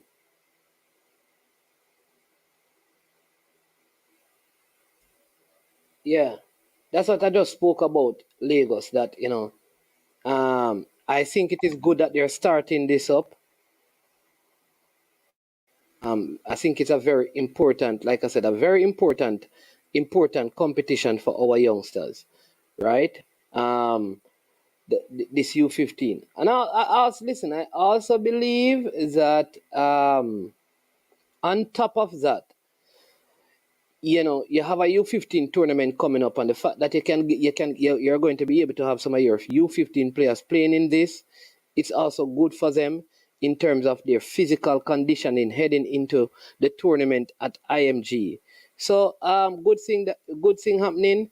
I hope that some talent can probably break through and find a way of squeezing themselves in to the tournament as well. Because sometimes what these tournaments do when you play them, there's a talent that was not spotted earlier that, yeah, you probably see that you can include as part of your setup. So that too is something that we should look forward to. Will there be any emerging talent?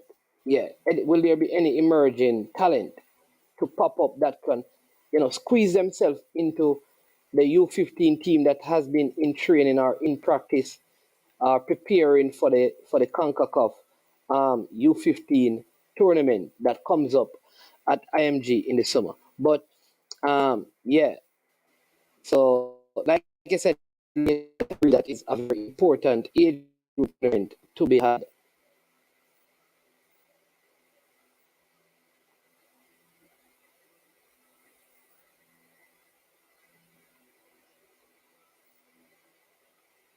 You didn't?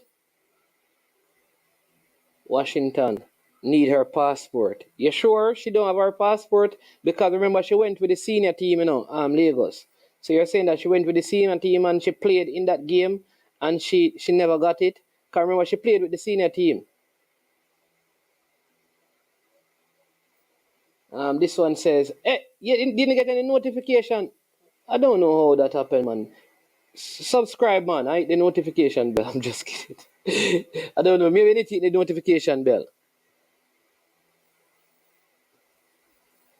Yeah, big up Leighton. Leighton is a big fan of the schoolgirl football. Not sure. Belanzini went to watch the World Cup in Mexico, not to see John Barnes. Yes, A.M. Henry. Solji, people them say you're wrong, We love to see Washington. I'm telling you. Mannings, man, will any of the overseas kids be invited to play with the U15 team in this league? I don't think so, but I know they have been invited to a camp. They may be inviting a couple of the players from the trials to the camp, and there are plans to have those kids who did the trial to play some more football as well, hoping that they can initially be drafted to the camp. But yes, Mannings, I agree that physical aspect is going to be a key factor. That was a friendly. She already played. She sorry already play in Australia. Don't know what that is. In the tournament, Mannings, I didn't get any notification. No, Lagos. She played in Australia in that tournament, and only players with passport could play. So I don't know, unless but you know some of the girl stuff, So I'm not going to what Jamaican will say, run you down on this one. If you say that you don't have it, I'm going to believe that you have the information to substantiate that. So I will not challenge you on that one. Yeah.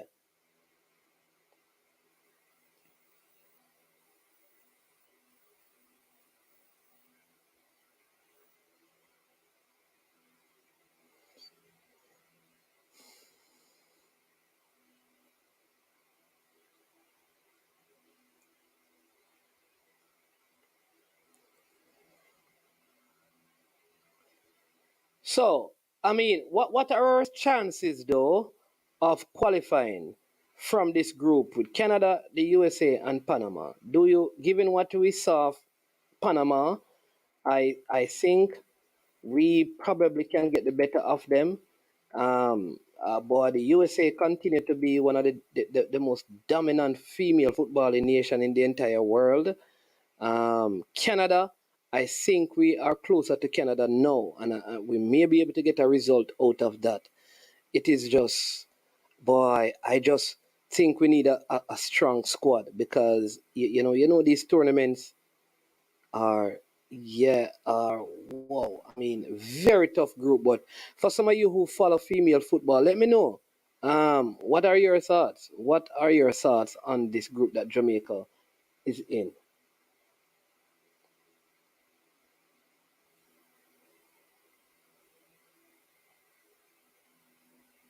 Okay.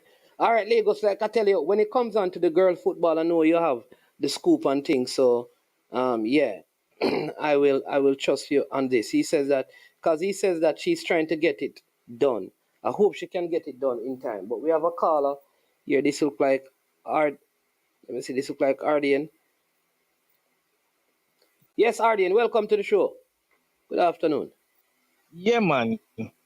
Afternoon, man, to you and your listeners and everyone, Yeah. Man is man. You see the draw from Mr. Jamaica get USA and Canada. Honestly, man is man, may I tell you the truth.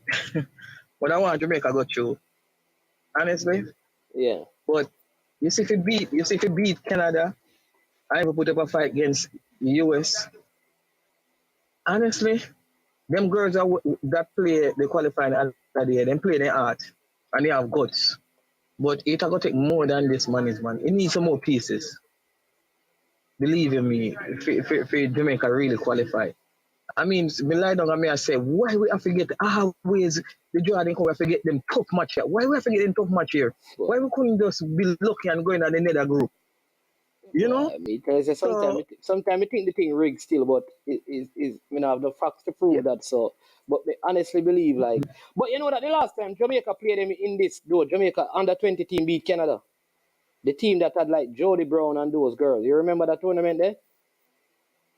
We defeated them, Yeah, oh yes. Yeah, but hold on, the thing about this, you see the last couple of matches how Canada playing, you see them playing and everything.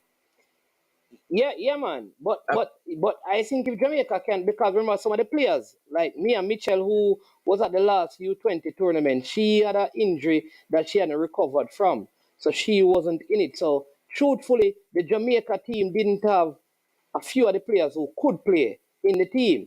So I'm thinking like maybe if they can add those players because they had played with the U20 team before, that they could stand a chance of at least get beating Canada.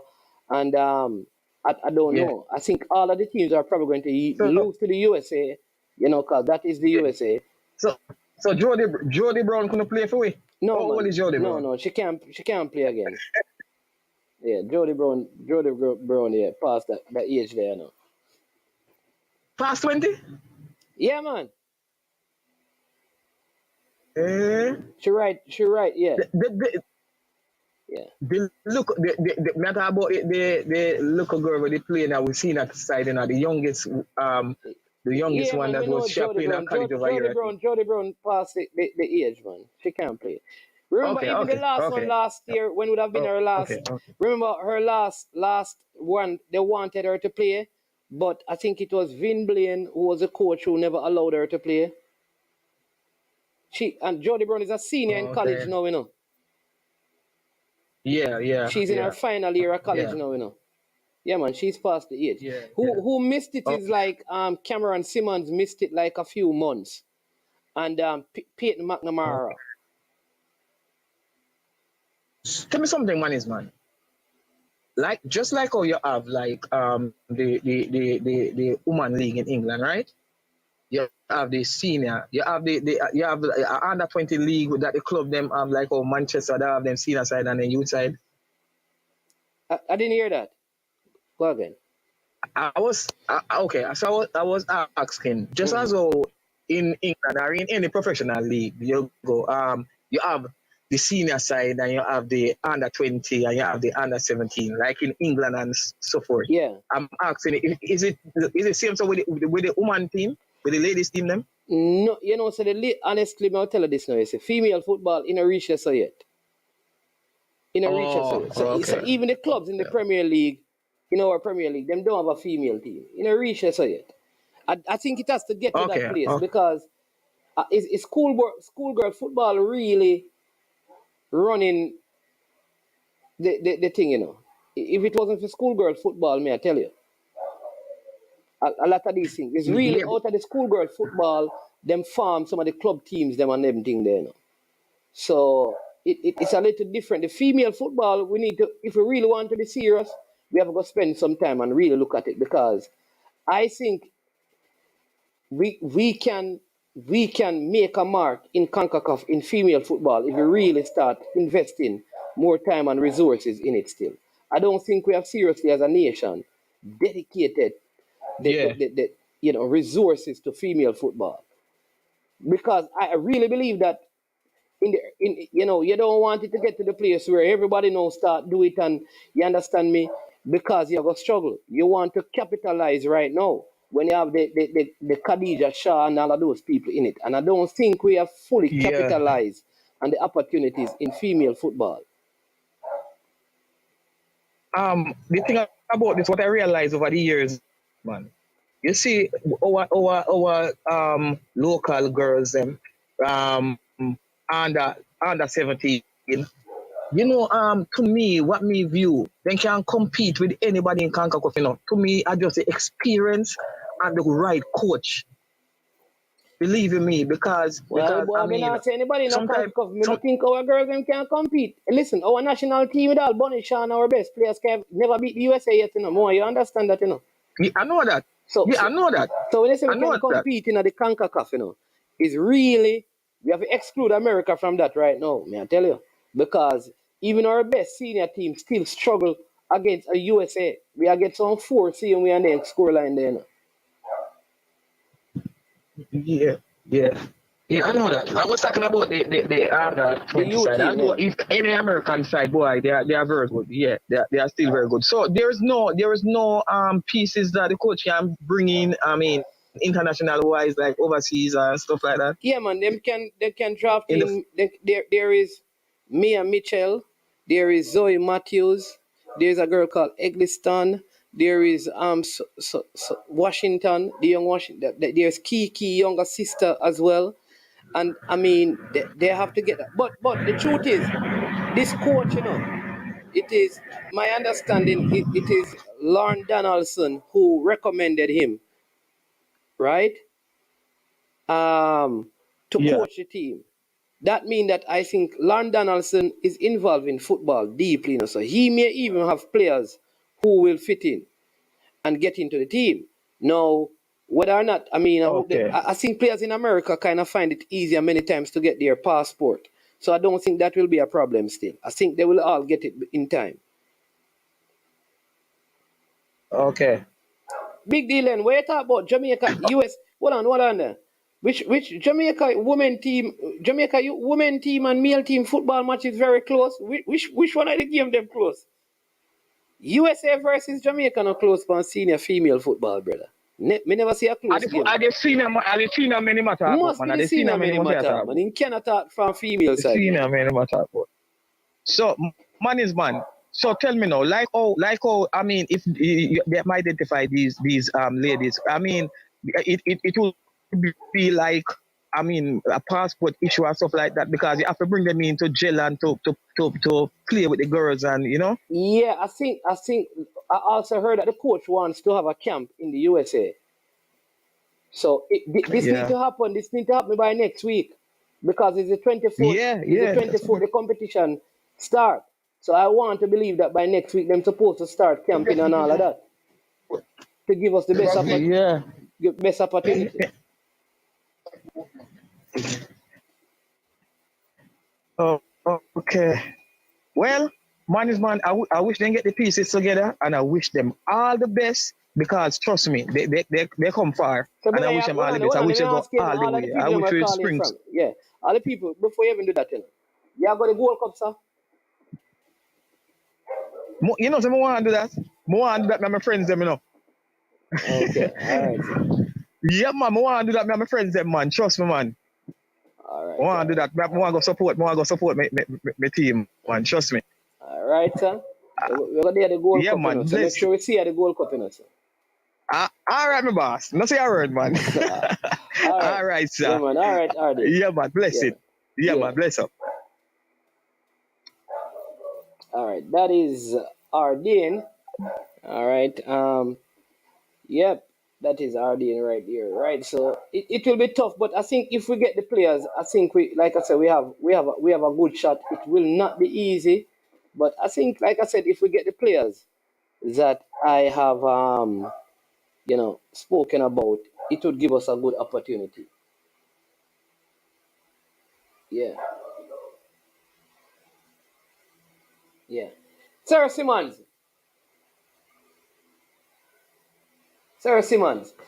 Link up to the ball of them, no man. Find out now, man.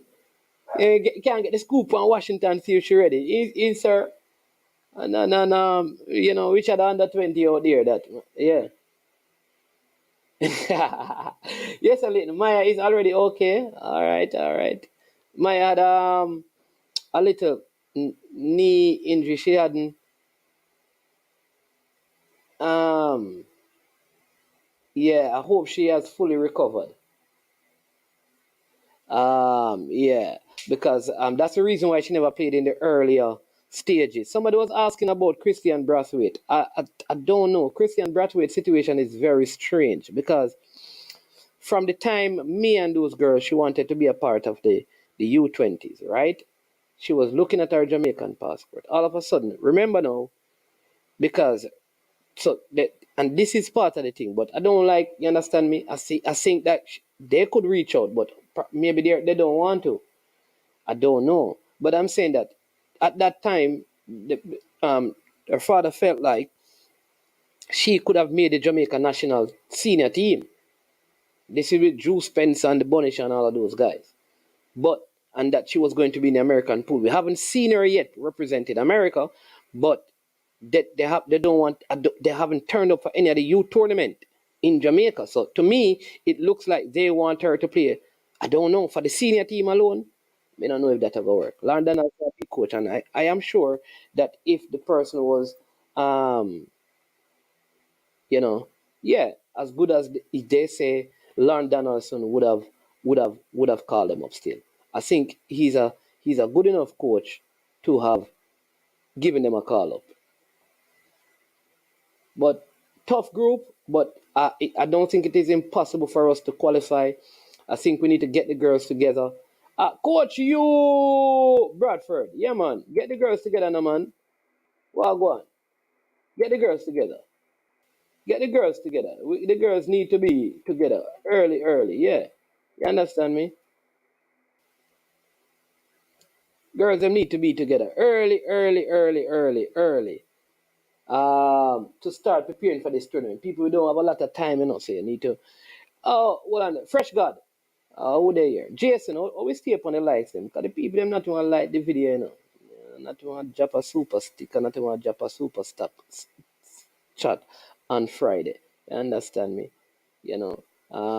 But yeah, I don't know what go on. I don't know what go on. I don't know what a go on. I don't know what a go on. I don't know what a go on.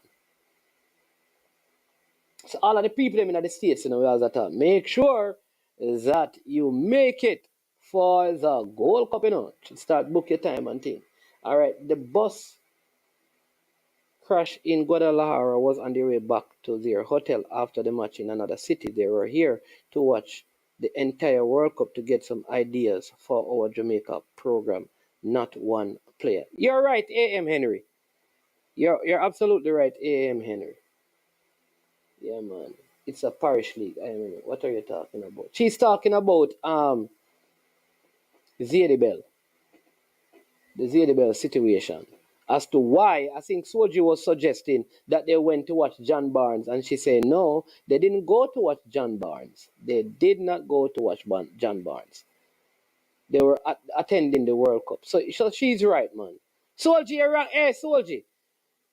No bother with the propaganda, I know, Soji. Hey, Soji. Hey, Soji. Hey, Soji. A.M. Henry is right, Soldier. A.M. moderators, One of the moderators, she get her thing right now. Don't bother things because she a female, Soldier.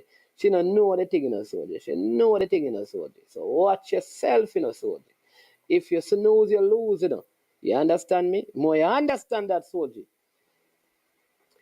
But yeah, let's see if the national coach for the U20 team can call up the players early enough so they can, they can definitely be in training and prepare for this tournament. That's part of what we need to do as a footballing country, the preparation time for the tournament.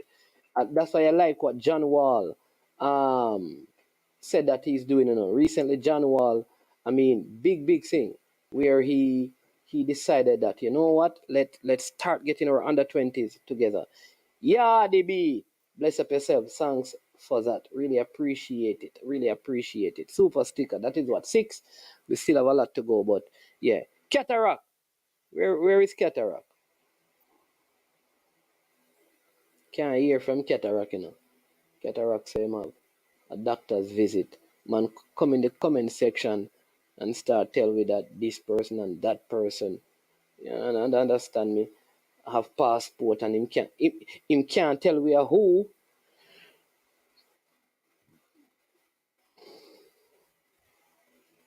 He can't tell us who the person is, but he put the information in the chat. Cataract, you go on it. You have some fight.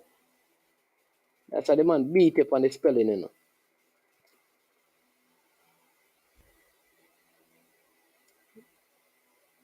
So the man, that's why the man beat up on the spelling of cataract. Yeah,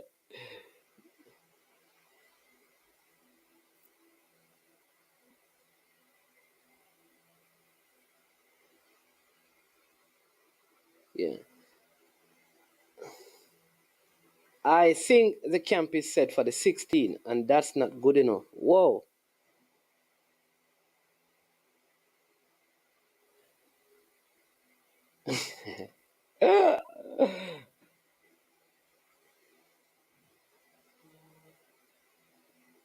Yeah, the leader. Come give the people them some update on the U15, man.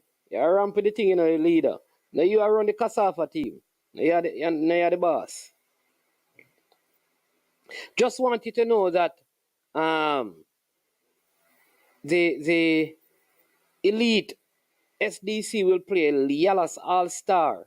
You understand me? At Paul Bogle High School. And that game, remember, I told you about the U15 game. So both games will be played at the same venue. It will be the curtain raiser for the U15 game. So this U15 game starts, so it will be a double header tomorrow at Paul Bogle High School over there in St. Thomas. So St. Thomas people go out, go support the football, you know. You have a U17 competition going on with Elite SDC. They will be going up against Yellas All Star, right? That game is scheduled to take place at 1. And then at 3, in the U15 game, you know, St. Thomas will be kicking off their under 15 tournament. All right. League being sponsored, the under 15, by the Jamaica Football Federation. All right.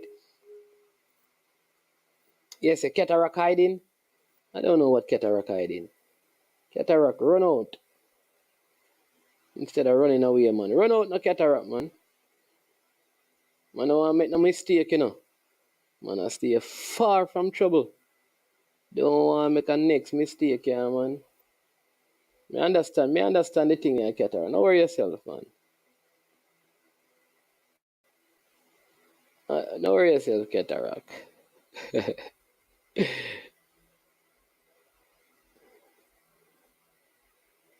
So, soldier, you need to come and clear up the thing there, you know, because you spill out some incorrect information, you know. So Lagos, you said the camp for the girls is set for the 16th of July, 16th of May, and the tournament start the 24th. Whoa, that's like a 1 week camp. Whoa, 1 week? Yeah, that's close because you have travel in between. That says a 1 week camp they're having. I wonder why. Whoa, I hope they don't have it in Jamaica, because that's too much travel. Oh, jeez. Hey, leader, you're lucky, you know, coming over to invite him because Sure Improvement says, when we said, let's leader come and clarify, Sure Improvement says, no. But, yeah, what's going on? Oh man, anybody don't want to hear me, don't want to hear facts or someone. That's why, man. I'm gonna hide from the truth. All right, all right. So, what is the name now? So, the truth? No, it's the leader, you know. It's just that, as I say, I just have the president, you know, for other reasons there, you know. So, you know, Okay, what is okay. the actual title? You All know, right, it's all not a right, made up thing. It's an actual title. all right. So, you're not a makeup leader. Sorry, a makeup president. You're an No, actual a president. real president, right? You're a real El Presidente. What do you Mm-hmm. mean, man? Yeah, man. All right, talk to us. What's going on? What are your thoughts on this U15? Okay, well, look here. It's not anything new. To be honest, it's a watered down version because when I saw that is about what 3 teams are so per zone, I said this is ridiculous because we're actually stepping backward from where we were before. Because in the past, the youngsters would have had Are you at school? no. I'm You're a low. teacher. You're a teacher? No, because I see a student in the background. Oh, my daughter. Sorry, she's today. Daughter is there, man. Sorry about that. Okay, continue. Yeah. Yeah, man. hmm Right. So it's actually a step back from where we were before, where you'd have a certain amount of matches. No, it's really watered down. I don't like how it's done, but I suppose I don't know if it's a money thing. Well, I'm assuming it's a money thing, right? So I just hope that next year, if it's done again next year, we don't have the same problem, right? That's one of the things I want to hope for. And that the under 13 will come back with it also next year because it's normally a competition where all the parishes put in under 13 and under 15 players. And it has unearthed a lot of players in the past. The most notable I can say that has been unearthed was Alvas Powell. Yeah. Yeah. Um, so we know it starts tomorrow. I think the team for me that I would have a look at because of some of the names that I'm seeing in that particular team, some big names. The Kasafa team, we have some players like okay, Donald Stewart. A lot of people probably know his father. Okay, we're seeing players like Jamon Lyle. People know him, right? Yes. Right. Okay. We're seeing another youngster here. He played Manning. I think he's, apart from himself and another player, he's one of the only two players that started Manning Cup, Adeshaun Jakes. Right. We have a Giovanni Taylor, very exciting player. He's also a second, right? Yeah, man. A number of former Reggae Boys sons inside of this team here, you know. And then the big name, well, Peyton Lahman. I don't know if you know him. Another one of those names that in the youth leagues people know of him, and the biggest name, the name that people were actually saying should have been in the under 17, Kai Miles. So that match should be worth people taking a little trek to St. Thomas to watch. God, a number of these guys were actually in the camp that they had last week and the week before. Okay, but I'm going to tell you this. There is a team called from Westmoreland. Look out for them. Okay. They Westmoreland, look out for Westmoreland. Yeah. Remember that Yeah. that is the Manning's team that won the U14. Yes. And they just completed the U15 tournament. And so they have a few Dakar Cup players and a few Okay. players who came up for the U15s as well. So they should have a good team. You know, the Clarendon team is always a very good team as well. Because the Clarendon team have the Glenmuir players who did well in U15, the Garvey Masaya players, they had some U15 and Clarendon College. So they have a good team over there. If you remember States as well, St. Elizabeth has a very strong team, I'm understanding, because they went to the All Ireland finals as well, both in U15 and U14, U16 and U14. Yeah, but look here, one of my disappointments is, right, as I saying, with how they condense the league, right? Normally, what happening, you know, they're going to be very regionalized. So they're having like the Cassava playing St. Thomas and then St. Catherine. No, normally in the past, you know, because when I had managed teams, you had the opportunity to go to Westmoreland and play them. You had the opportunity to go to St. James and play. So this is taken away from the exposure of these youngsters to even traveling long distances and playing. Because I can tell you, I remember going down to Westmoreland to play at Westmoreland under 13 with a star-studded side that we thought we'd walk over Westmoreland. Big difference when after that long drive down, you know. I think the match was probably drawn or they were edged one love. So, you know, this type of thing is things that you start to get youngsters accustomed to what they have to do later on in life. You understand? Yeah. It's you know. I think it is good that they're doing it. Like I said, before this thing there. Even before this, what they call this competition, the U15 tournament that they have coming up. I think that is also probably one of the good things that is happening, because that to me is important. It is important that the kids are playing football. You understand me? I think it is good that they're. Go ahead. Yeah, well, look here. for me, it's good, but the amount of matches, it's good. It's better some football than none. But it would have been far better if they had made sure that they played more matches. Because how I see it, is that they're going to play what, 2 matches? And then that's it? Correct me if I'm wrong. No, man. 2 matches? Roughly 2 or 3. Yeah, are they return? I haven't seen the fixtures. Yeah, no, man. It's more than that, man. No, man. Who tell No, you no, that? no. No, hold on. Mannings, look, you have the fixtures in front. I haven't seen them. You don't I know. may not be interested in it, but are there going to be return matches? Because, like, okay, Kasafa has them in a zone, St. Catherine and St. Thomas. That's 2 matches. And the top team only comes out. I don't know if they, I don't get the understanding that they are return matches either. So correct me if I'm wrong. I haven't seen the fixtures. All right, I have the same.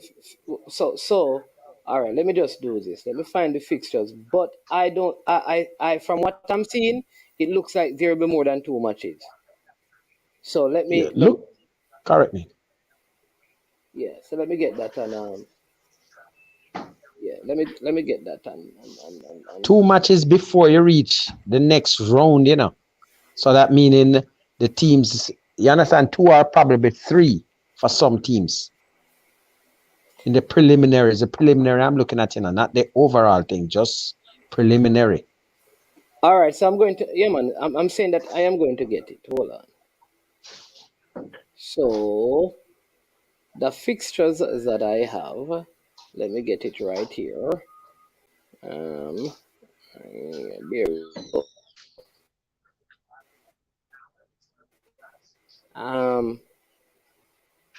Because there's no, I don't see any rules like here that they're saying that this is a rule or anything. So that's not it. Okay, This I is can give you an update on the rules. all right. The rules So hold say, on. I well, have up to the 27th. I'm up to June. I see here June 3rd, June 10th, right? So Group A, right? Group. So 'cause this goes all the way up. So schedule subject to change. This goes all the way up to the 24th of June. Well, because it's in June on the 17th, it says Group A winner versus Group D, and then Group B winner versus Group C, and then you have the finals. All right, right? Don't it? okay, now correct me here now. So that is Tell you how many June the games? what? So okay, hold on there, man. So I'm right then, because look here now. June 21st. This week, 1 match, right? This tomorrow is what? What tomorrow is We're the? in May now. So you're saying We're to in me, May. No. Look here. Tomorrow is a what? 6. yes. Okay, 6.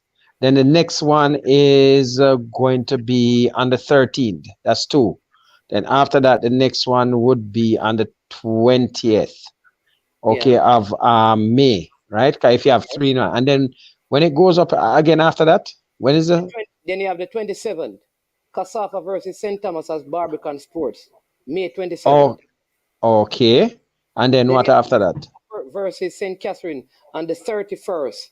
Okay, so they have return matches. Okay, so I'm wrong there then. So, but it's still limited, because I don't know why they had to keep it so small. So it's basically you have home and away. So you basically, instead of having 2 matches only, you have 4 matches. Right? Yeah. So that's a bit, but that is something that they normally had before. They had home and away, right? But it was a little bit more than just playing two teams only, and it wasn't just regionalized like that, because to be honest, to have St. Catherine and Casafa in one zone, and literally only one is going to come out. It's a little steep right there, but I don't know. Yeah. I see when Thompson saying that each parish team will play each other once on a home and away basis. At the end, the top team from each of the 4 groups will advance to the semifinals. Right. Yeah. So you have 4 groups. It's 4 groups of either 3 or 4, and and each team will have basically a total of 4 matches minimum, and that's it. So some teams, say Casafa might play 4, and then that's it. But what what Lagos is saying, it used to be Clarendon, St. Catherine, Manchester, St. Elizabeth in one zone, and Casafa, St. Thomas, St. Mary, and Portland. Then you have St. James, Trelawney, St. Anne, Hanover. It used to be home and away. That Hold was on, it. So it was hold on, part of Lagos. and sorry. So what they have done now is they have put it into four regions. You have South Central, you have Western Conference, Eastern Conference, and Casafa. But what they have done is instead of having Casafa as a confed by itself, they have moved Portland in there, put St. Catherine in there for logistic reason, which makes sense because it's an easier travel. And then the other teams that would make up South Central, which is Manchester, Clarendon, um, and St. Elizabeth, they are going to be playing. Then you have Westmoreland, Hanover, um, Trelawney, St. James, and then you have St. Anne, Portland, St. Mary. So it's really basically the confeds, and they just kind of, you can't have Casafa by itself. So the move. Casafa normally had two teams. Okay. A and a B. And far as my recollection, So Lagos correct, is close. which is what Lagos is saying. Lagos is saying that the reason why you would have a little bit more game is because there would be two teams from Casafa. So, so that is why there would be, instead of two games, there would be three in the zone and the return because they would have an extra team. No, they wouldn't have. Sorry, I don't cut it, but the other Casafa team would not be in that same zone, you know. Well, yeah. As I'm saying, something how it was done, it wasn't regionalized because I remember managing teams, and in the first round, you even got to Westmoreland, you know. Right? It had a little bit, so it's something the youngsters were able to look forward to. So the travel and that sort of thing. I remember that. You know, but nothing wrong with it. As I say, financial, if it's the finances that are doing it, no problem. But for me personally, for development, I don't have a problem with juggling the teams around, getting, because it's a weekend, you know. These are played on a weekend. You reach to the place early, you leave, get the drive down, reach in time. It's a good thing. I've seen, I can tell you, Damian Lowe, I've managed a team with like Damian Lowe and there and a couple other players that went on to do national duties. And it's a starting base for a lot of these guys. Yeah. Sure, improvement is asking why the game couldn't be curtain raiser for the JPL games. The JPL is really in its final, and that's a Sunday, it's in its final stages. I don't think that could work. But I know that over in St. Thomas, they have their under 17, and they are going to be playing their under 17 match before the U15 match. You must also understand that there is also a thing there going on at the same time. That is why some of these venues are the venues that they're using, because there is tier 2 that is going on, and it is played on Saturday as well. So it's a lot of juggling in terms of where to play the games and time to play them. So you don't have, in a small space, you have two games. You have the U15 game going on, and then you have the tier 2 game going on. Mannings, a suggestion. Since you have, those in authority, you have the ears. Oh, Mannings, we know what we know. Anyway, look here. I suggested it to somebody also in authority once, and they say it can't work. Okay, tell me if this can work, right? All of the teams, unfortunately, don't have youth teams, right? Some of them, but I think they are mandated because there's an under 17 league coming up, right? You know about that one, right? Yes. Okay. I had suggested at one stage that is this possible? Because I remember in the back at the time of under 21, they used to have the under 21 matches played almost simultaneously, like when the Premier League would be playing. Correct? Yeah, man. Okay. I was suggesting that they could do something similar with the under 17 teams because when you say under 17, they don't have to be 17-year-olds, because when you had even the under 21, you had kids 14, they just use it as a reserve to expose a lot of players. Because that under 21 league, a lot of players came to the forefront in that, a whole heap. So I was just suggesting that maybe in the future, right, for a couple of the matches, maybe at say certain locations, right, we could have the teams like a Mount Pleasant playing like a Harbour View under 17 team as a curtain raiser. You know, I think that would add a little thing to it and bring it. What do you think? Yeah, You but know? also sometimes they can spread the resources thin. It depends on if both, like if it can. One of the problems I remember we used to have when I used to play under 20 is that when rain falls on that surface and you have your under 21 game before, Mm-hmm. you Right, know, right, right, right. because of how our fields and surfaces are, it ideally it would work if we had quality surfaces, but because you don't, sometimes it poses some challenges. Well, as I said, it's a suggestion, and I said select matches. 'Cause, you know, you have some teams that would have a problem, but I think would add a little extra thing, you know, for have some of the U teams, a Mount Pleasant and a Cavalier playing before a match, a Waterhouse and a on it. It adds a little thing, man, and plus, And yeah, there's a, listen there. So one, there's so many things you happen with that U20 because some of the players should have been playing in the Premier League team. So it is. I understand what you're saying. It. What I think to promote, I would feel better if to promote the female games.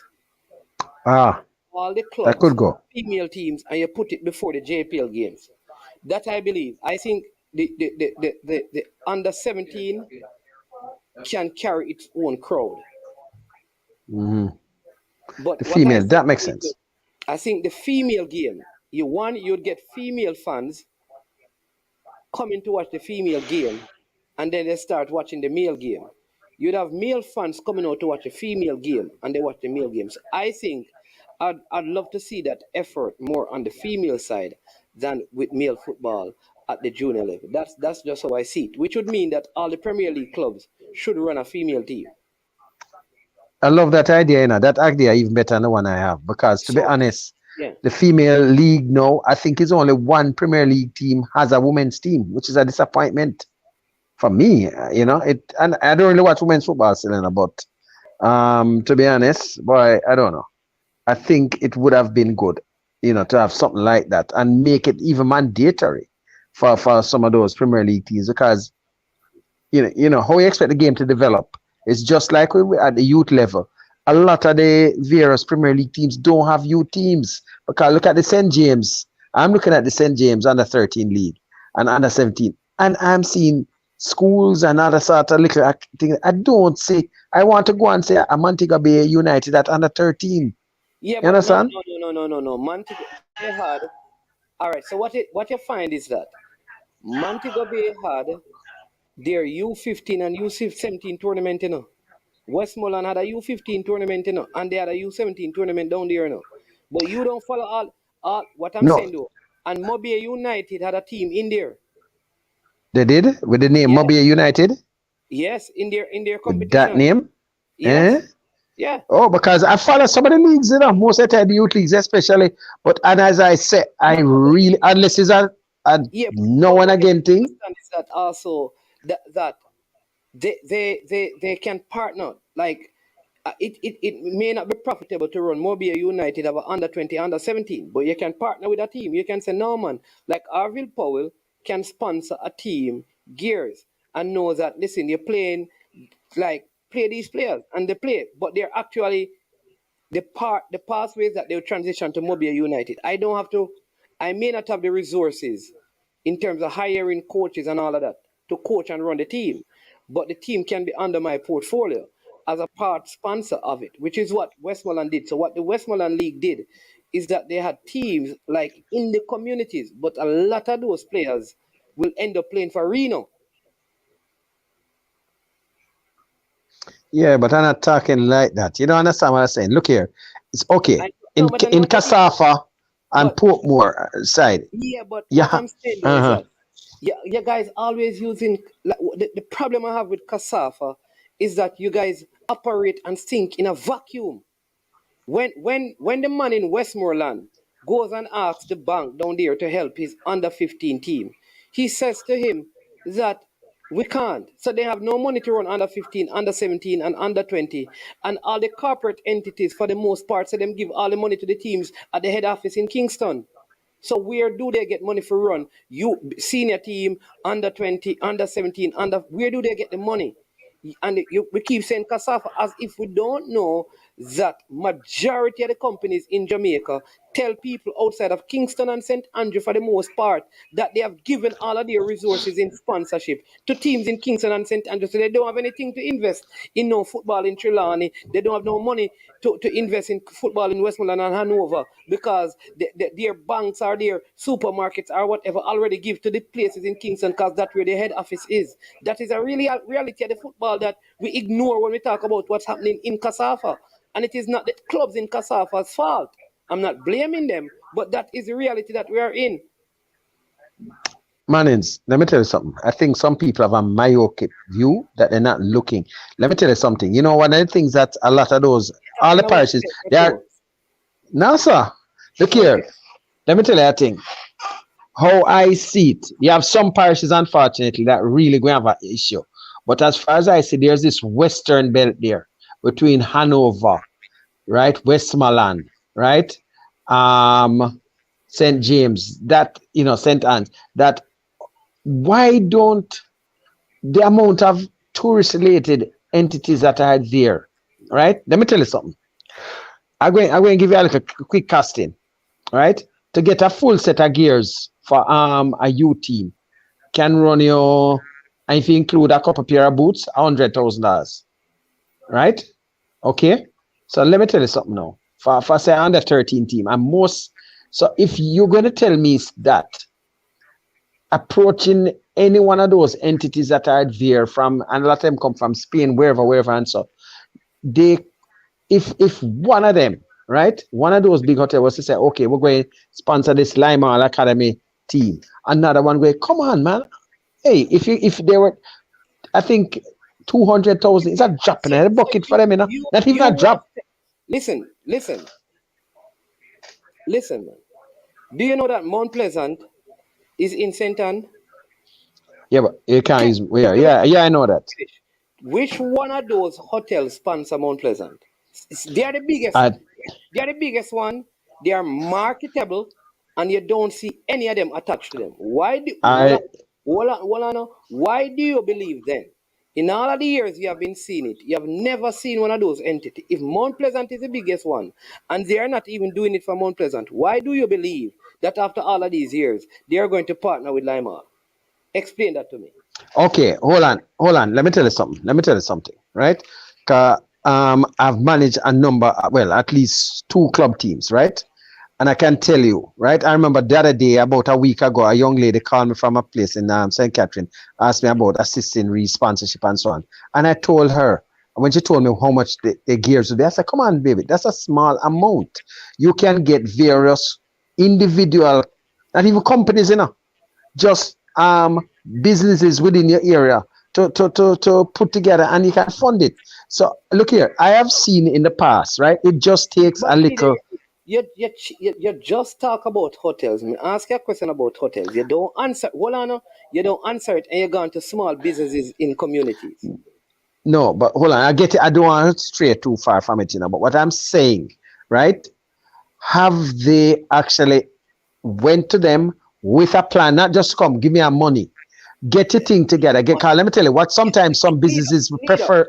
Leader, I've been in football in Kingston, and I've been in football outside of Kingston.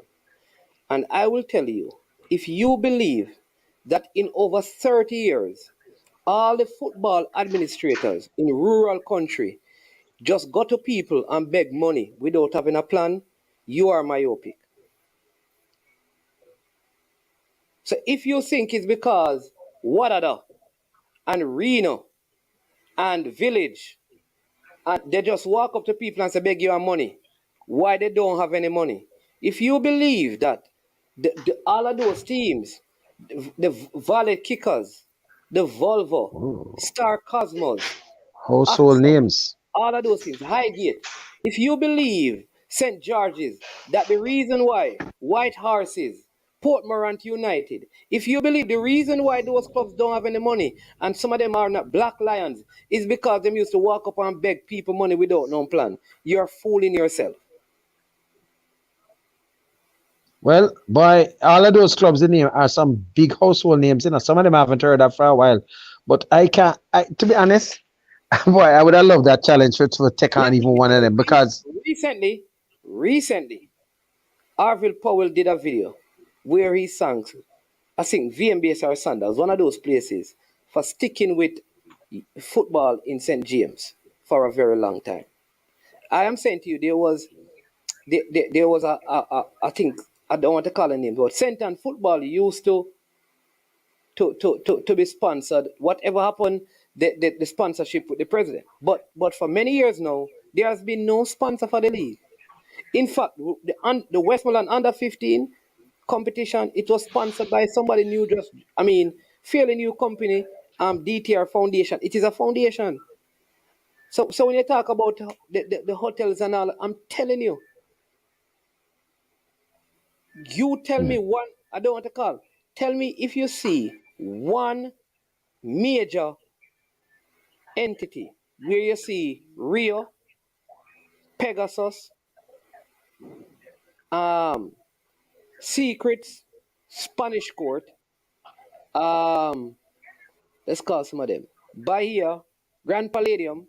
Tell me where you see them on any major sporting thing sponsoring it. Okay, hold on. When Aaron Lawrence was active down there, I remember he had, which was a Spanish hotel that actually sponsored this whole thing that he had, his academy thing. It was I don't remember because he was running what they call some Real Madrid. It was through that it happened. Right. And it is right. It was through that. And once the Real Madrid component died, they left it because it wasn't about. Okay. Listen, the truth is we can twist it however we want. Businesses in Jamaica, not all of them, but for the most part, they don't support the sporting industry. They don't. And maybe they have well, some sporting industries. Say that. Which sporting industry? Don't tell me about track and field in the academy. Horse racing, track and field. What you mean? They don't listen. They don't support track and field, man. You ever got to Sabina? Cayman Spot. They don't support it. They bet on it, and they buy horses. They gamble. They gamble in that industry. I notice all of the various races now when they have some sponsor for them, like whatever they are, management 12 whatever handicap. I don't know about horse racing, but I'm just saying. But remember, so you know how horse racing work. When you sponsor the race, the Guinness Cup, you get money, you know you get back money. I didn't know that. You think the man who sponsor like the banana classic don't get no money for sponsoring it? I didn't even understand that. I didn't know. I don't know. There you go. So don't bother believe like horse race is just people just giving money to get nothing in return. There's major return. Okay. And Supreme Ventures is in charge. It's a gambling industry. You can't listen. Let them turn football in Jamaica into gambling. Say, listen, if you put up 10 million today, listen, and then win the game, you get 20 million on it, and see if all of the wealthy people in Jamaica buy one football team immediately. Hold on, but when you have anybody, you can hold on. But here, hold on. I'm just thinking of something. I don't know, cause I don't gamble. But any bet you can gamble on the overseas thing. But we can't do it here for the local ones. Gambling is not. It have got through. It is not. You don't have sports gambling in Jamaica. Isn't it illegal? In Jamaica. Well, outside the horse racing, yeah, I don't really know of anything else. No. I really don't know about it being legal or illegal. I don't know. It's something that illegal to gamble on sports in Jamaica. It is illegal. I don't know. You cannot listen. You cannot go and bet on Asafa Powell at the national. It is illegal. But I could bet on him running overseas. What? Yeah. But you can't do it here. No, as I say, I don't know. People are saying it is not.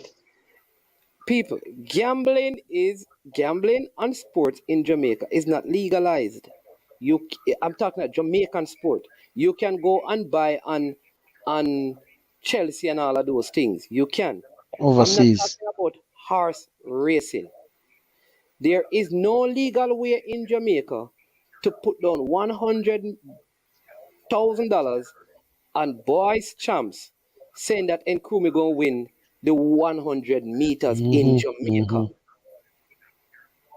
Or a And game between Boys Town and Arnett, who going to win, how many goals are going to score. Yeah, that's it true. is overseas betting on JPL.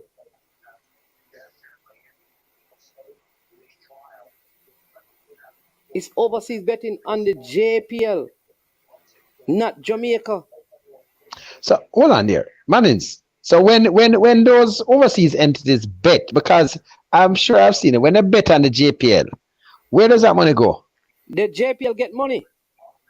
Oh, It's part of this. So they pay the JPL.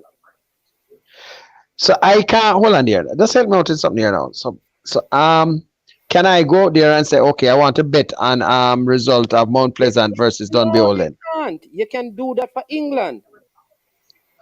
Okay. No, yeah. I just assuming say it's something that they just never explored. You know? Okay. Learn something new every day. Yeah. You can't go and bet on. Where are you going to go and bet on? You can't go Supreme. No, go bet on. You understand me? Well, You think your man could have bet on Mount Pleasant, man? Yeah, this is Jamaica, man. I'm betting thing, man. You think man wouldn't pay all goal? If man could have win a $10 million on a particular match, you think some of them a goalkeeper here would have get all 100,000 if you go to a goal. Anytime that start happening in Jamaica football, them better have a pay player right. yeah, you're going to have a problem. If you not paying players right in Jamaica, boy, you're going to put up betting thing. Man, say how much money you get for your pay? Yo, no worry yourself. You know, see the odds on this. The odds on this are 1 million. Yo, just let go to. Let go to. Yeah, because sometimes it's not even just a bet on the result. It's sometimes I've like say, okay, 4 goals might score in the second half or that. Them can both a lot of spot. Yeah. There you go. There you go. You cannot give man, you cannot pay a man $9,500 a week for play for Jamaica team, and then I go tell him about betting on the game. Man, I'll give your uncle and say, yo, uncle, you go put up your car part this week. Yo, your car do this is a better. I say, 3 pass me. Put up your car part this, uncle. Eh? Yeah, I suppose that's one of the things I have to look at, getting the players paid more. Yeah, I think understand me. you need to expose that one day, yeah, Mannings. You need to look at that one day. I don't know if we need to look at how the teams are paid and if we must have a salary cap and that sort of thing. Yep. But I don't want to go too far. As I say, I'm going to come off shortly because but see the man the games. See, Miracle, gambling is illegal. Gaming is legalized. Oh, but yeah, yeah, right. 'Cause you don't have this casino gaming is whatever. I don't see what the difference is, honestly. Yeah. I really don't see it. I don't understand the difference, but gambling is a betting part. Gaming is playing to win something. So that's I don't know. I think horse racing is what? Gambling.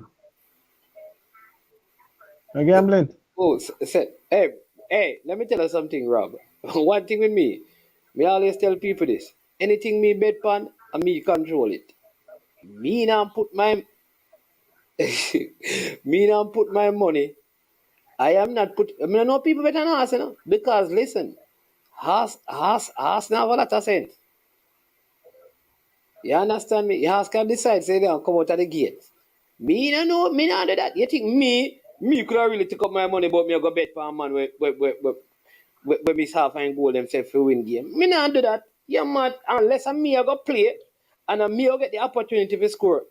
Me I bet for myself. If I was a gambling man, I myself me a bet pan.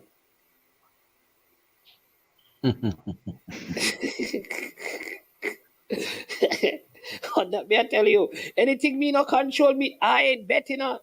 I'm going to bet on myself, and if I'm not involved, You understand me? I ain't betting. I don't know about anybody else. If you all want to do that, you can.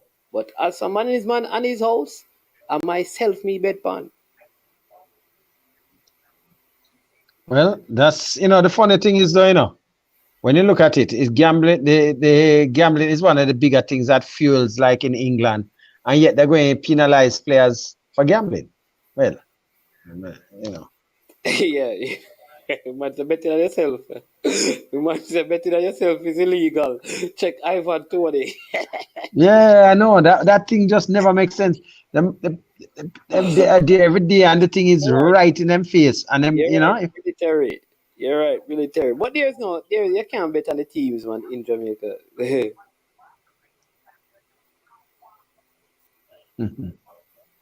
No, XY. We are not saying, that the players wouldn't be wrong to sell out the goal. But it's not like, how you going to know that a goalkeeper sell out a goal when easy goal already has scored upon them? It's not, some of the goals that we are scoring the keepers are some joke goals. Some of the misses you see in the league are some joke misses. So when that player missed the goal now, how are you going to prove that you can't prove intention. You can't prove motive. Unless you can find where the player has betted on the thing and benefited. You can't prove it. you're going to have somebody informed basically. It's. Mm.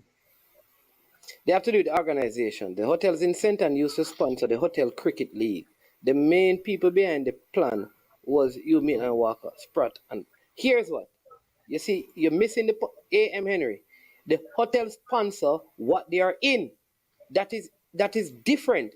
You hear what they call it? The Hotel League. And when they say they sponsor the league, so there were 12 hotels in it, they buy the trophy. And what they do, each of the hotel buy their team gears. That is what they call the sponsorship.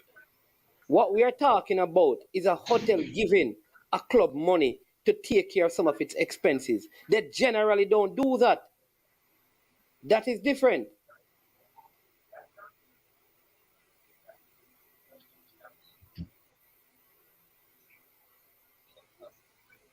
But I'm not going to bet. All me I say is that if the odds of my team, if the odds of the next team beating my team is 1,000,000 to 1, right? And my uncle wants some money. Me just tell my uncle to bet on it, bet on the underdog, and I me let in the goal. That's what people do. That's what I'm saying. That is a reality in Jamaica.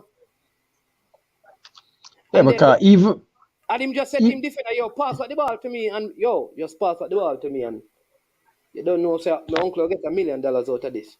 Man, don't tell me say more give me a 200,000, so I go squeeze you a 50 pack. Just pass what the ball to me hard. I'm make that pass me. well, we need Match to fixing start paying our not players match more money. fixing. Even in the places where players are being paid well, they are charged for match fixing. Imagine where they are not getting money, where them all owe them money. If in the NFL where they are getting these multi-million-dollar contracts, they are still match fixing. And in IPL and all of those things in leagues in Europe, imagine what would happen in Jamaica.